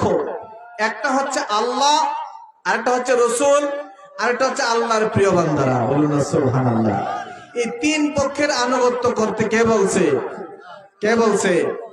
নারে তাকবীর, নারে আগমন, মুর্শিদ কিবলার আগমন, হাদিয়া জামানের আগমন, পীর সাহেব হুজুরের আগমন, নারে তাকবীর, নারে রিসালাত, মুর্শিদ কিবলার আগমন, আল্লাহর ওলির আগমন, হাদিয়া জামানের আগমন, পীর সাহেব হুজুরের আগমন, নারে তাকবীর, নারে রিসালাত, আল্লাহর ওলির আগমন, মুর্শিদ কিবলার আগমন, হাদিয়া জামানের আগমন, মদিনা জামাত, মদিনা জামাত, মদিনা জামাত যেখানে আছি সেখানে, মদিনা জামাতের আলো,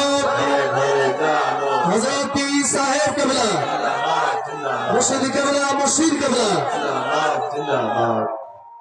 আমার ভাইরা সকলে বলুন আলহামদুলিল্লাহ, সকলে বলুন আলহামদুলিল্লাহ। আমার ভাইরা, আব্বা হুজুর কিবলা ইতিমধ্যেই প্যান্ডেলের ভিতরে মঞ্চে এসে উপস্থিত হয়েছে। এখনো যারা আপনারা বাহিরে বিভিন্ন কাজে, প্রাকৃতিক বিভিন্ন কাজে প্রয়োজনে আপনারা বাহিরে গিয়েছেন, আপনারা আবার আপনাদের এই কাজ শেষ করে বাহিরে প্যান্ডেলের ভিতরে চলে আসুন। আমি এখন শেষ করে দিচ্ছি, আমার কথাটি বলে এরপরে আব্বা হুজুর কিবলা তালিম তাওয়াজ্জুহ প্রদান করে আপনাদেরকে নিয়ে ইনশাআল্লাহ দোয়া মোনাজাত করবে। আমরা দোয়া মোনাজাত করে বাড়ি যাব। আল্লাহ পাক কবুল করুন, সকলে বলি আল্লাহুম্মা আমিন। বাবারা ভাইরা, যে কথাটি বলছিলাম, শুরু করেছিলাম, সেটি একটু সংক্ষেপে বলে শেষ করছি। আমার আল্লাহ তিনটা পক্ষের আনুগত্যের কথা বলছে। কয়টা পক্ষ? কয়টা পক্ষ? প্রথম পক্ষ হচ্ছে আল্লাহ স্বয়ং নিজে, বলুন সুবহানাল্লাহ। দ্বিতীয় পক্ষ হচ্ছে তার রসুলের আনুগত্য, বলুন সুবহানাল্লাহ। তৃতীয় পক্ষ হচ্ছে তার মনোনীত প্রিয় বান্দাগণের আনুগত্য, বলুন সুবহানাল্লাহ। এই তিন পক্ষের আনুগত্য। এখন যদি আমরা প্রশ্ন করি, আল্লাহ আপনি তো এই তিন পক্ষের আনুগত্যের কথা বলছেন, তো আপনার প্রিয় বান্দা যারা তাদের কাছে তো যাওয়া যায়, কাছাকাছি আছে, কথা কোন ঠিক কিনা? তাদের আনুগত্য করা যাবে। আপনার রসুলও আমাদের কাছাকাছি আছে, সাহাবায়ে কেরামরা নবীজির কাছে গিয়েছেন, তাদের কাছে যাওয়া, নবীজির কাছে যাওয়া যায়। এখনো মদিনাতে গিয়ে চোখ বন্ধ করলে আমার নবীজিকে দেখা যায় কি যায় না? যায় কি যায় না?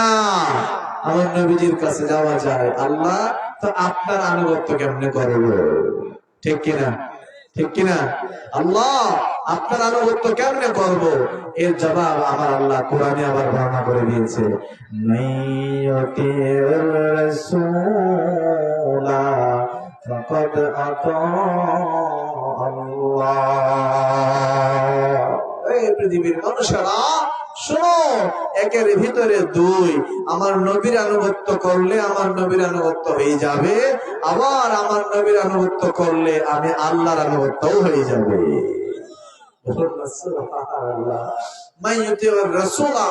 যে ব্যক্তি আমার হাবিবের আনুগত্য করলো, সেই জন্য আমি আল্লাহর আনুগত্যই করলো। এখন নবীজির আনুগত্য করলে আল্লাহর আনুগত্য হয়, নবীর আনুগত্য হয়। বলুন না সুবহানাল্লাহ। এখন নবীজির আনুগত্য শিখবেন কেমনে? কার কাছে? আমার আল্লাহ ওই কথাই বলছে, ওয়া উলিল আমরি মিনকুম ওয়াল্লাযিনা আমানু। এই শব্দগুলি দ্বারা আল্লাহ এটাই বলছে যে তার কাছে গিয়ে শিখো যার কাছে আমার হাবিবের আনুগত্য আছে, যার ভিতরে আমি আল্লাহ আছি, যার ভিতরে আমি আল্লাহর শরণ আছে, আমি আল্লাহ যার ভিতরে আছি, আমার নবীর সাথে যার কানেক্টেড আছে, মদিনার সাথে যার সম্পর্ক আছে, তার কাছে যাও, তার আনুগত্য করো। তার আনুগত্য করলে নবীজির আনুগত্য শেখা হয়ে যাবে। আর নবীজির আনুগত্য যদি শিখতে পারো, তাহলে আমি আল্লাহর আনুগত্য হয়ে যাবে। বলুন সুবহানাল্লাহ। তাহলে আল্লাহর প্রিয় বান্দাদের কাছে যাওয়া ছাড়া উপায় আছে? আর কথা বলেন, উপায় আছে? আল্লাহর প্রিয় বান্দার কাছে না গেলে আপনার নবীর আনুগত্য শেখা হবে না। নবীজির আনুগত্য না শিখলে আল্লাহর আনুগত্য হবেই না। কি হিকমত আমার আল্লাহ এই আয়াতগুলোতে রেখেছে। বাবা, আমরা এইভাবে কখনো ভাবি না, এইভাবে কখনো চিন্তা করি না, এইরকম ভাবে আমাদেরকে কেউ শিখায়ও না। আমাদেরকে সাধারণ অর্থ করে যে আল্লাহর আনুগত্য করো, নবীজির আনুগত্য করো, এইরকম কথা বলে শেষ। কথা কোন ঠিক কিনা? আমার বাবারা, ভাইরা, এই জন্য আল্লাহর প্রিয় বান্দার কাছে যাওয়া, তার ভিতরে ফানা হয়ে যাওয়া, তার ভিতরে লয় হয়ে যাওয়া, তার প্রেমের মধ্যে বিলীন হয়ে যাওয়া ছাড়া আল্লাহর রাসূল কখনোই মিলবে না। এই জন্যই আমি শুরুতে একটা কথা বলেছিলাম, সেই কথা বলি এখন শেষ করছি। দৃশ্যমান কারো কাছে না গেলে অদৃশ্য মারিফত পাওয়া যায় না। দৃশ্যমান আল্লাহর প্রিয় বান্দার পায়রবি না করলে, দৃশ্যমান আল্লাহর প্রিয় বান্দার গোলামি না করলে, দৃশ্যমান আল্লাহর প্রিয় বান্দার কাছে গিয়ে নিজেকে বিলীন না করলে, অদৃশ্য মারিফতের নূর আপনার সিনার ভিতরে কখনোই আসবে না। বলুন না সুবহানাল্লাহ। আল্লাহ পাক আমাদেরকে কবুল করুন। সকলে বলি আল্লাহুম্মা আমিন। আল্লাহুম্মা সাল্লি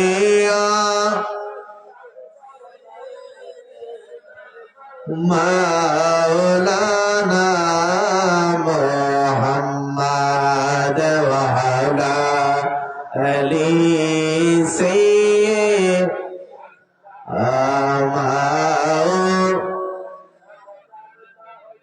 সকলে বলি আলহামদুলিল্লাহ। আল্লাহ পাক, বাবা আমি এখানে শেষ করে দিচ্ছি, আপনারাও আমার জন্য দোয়া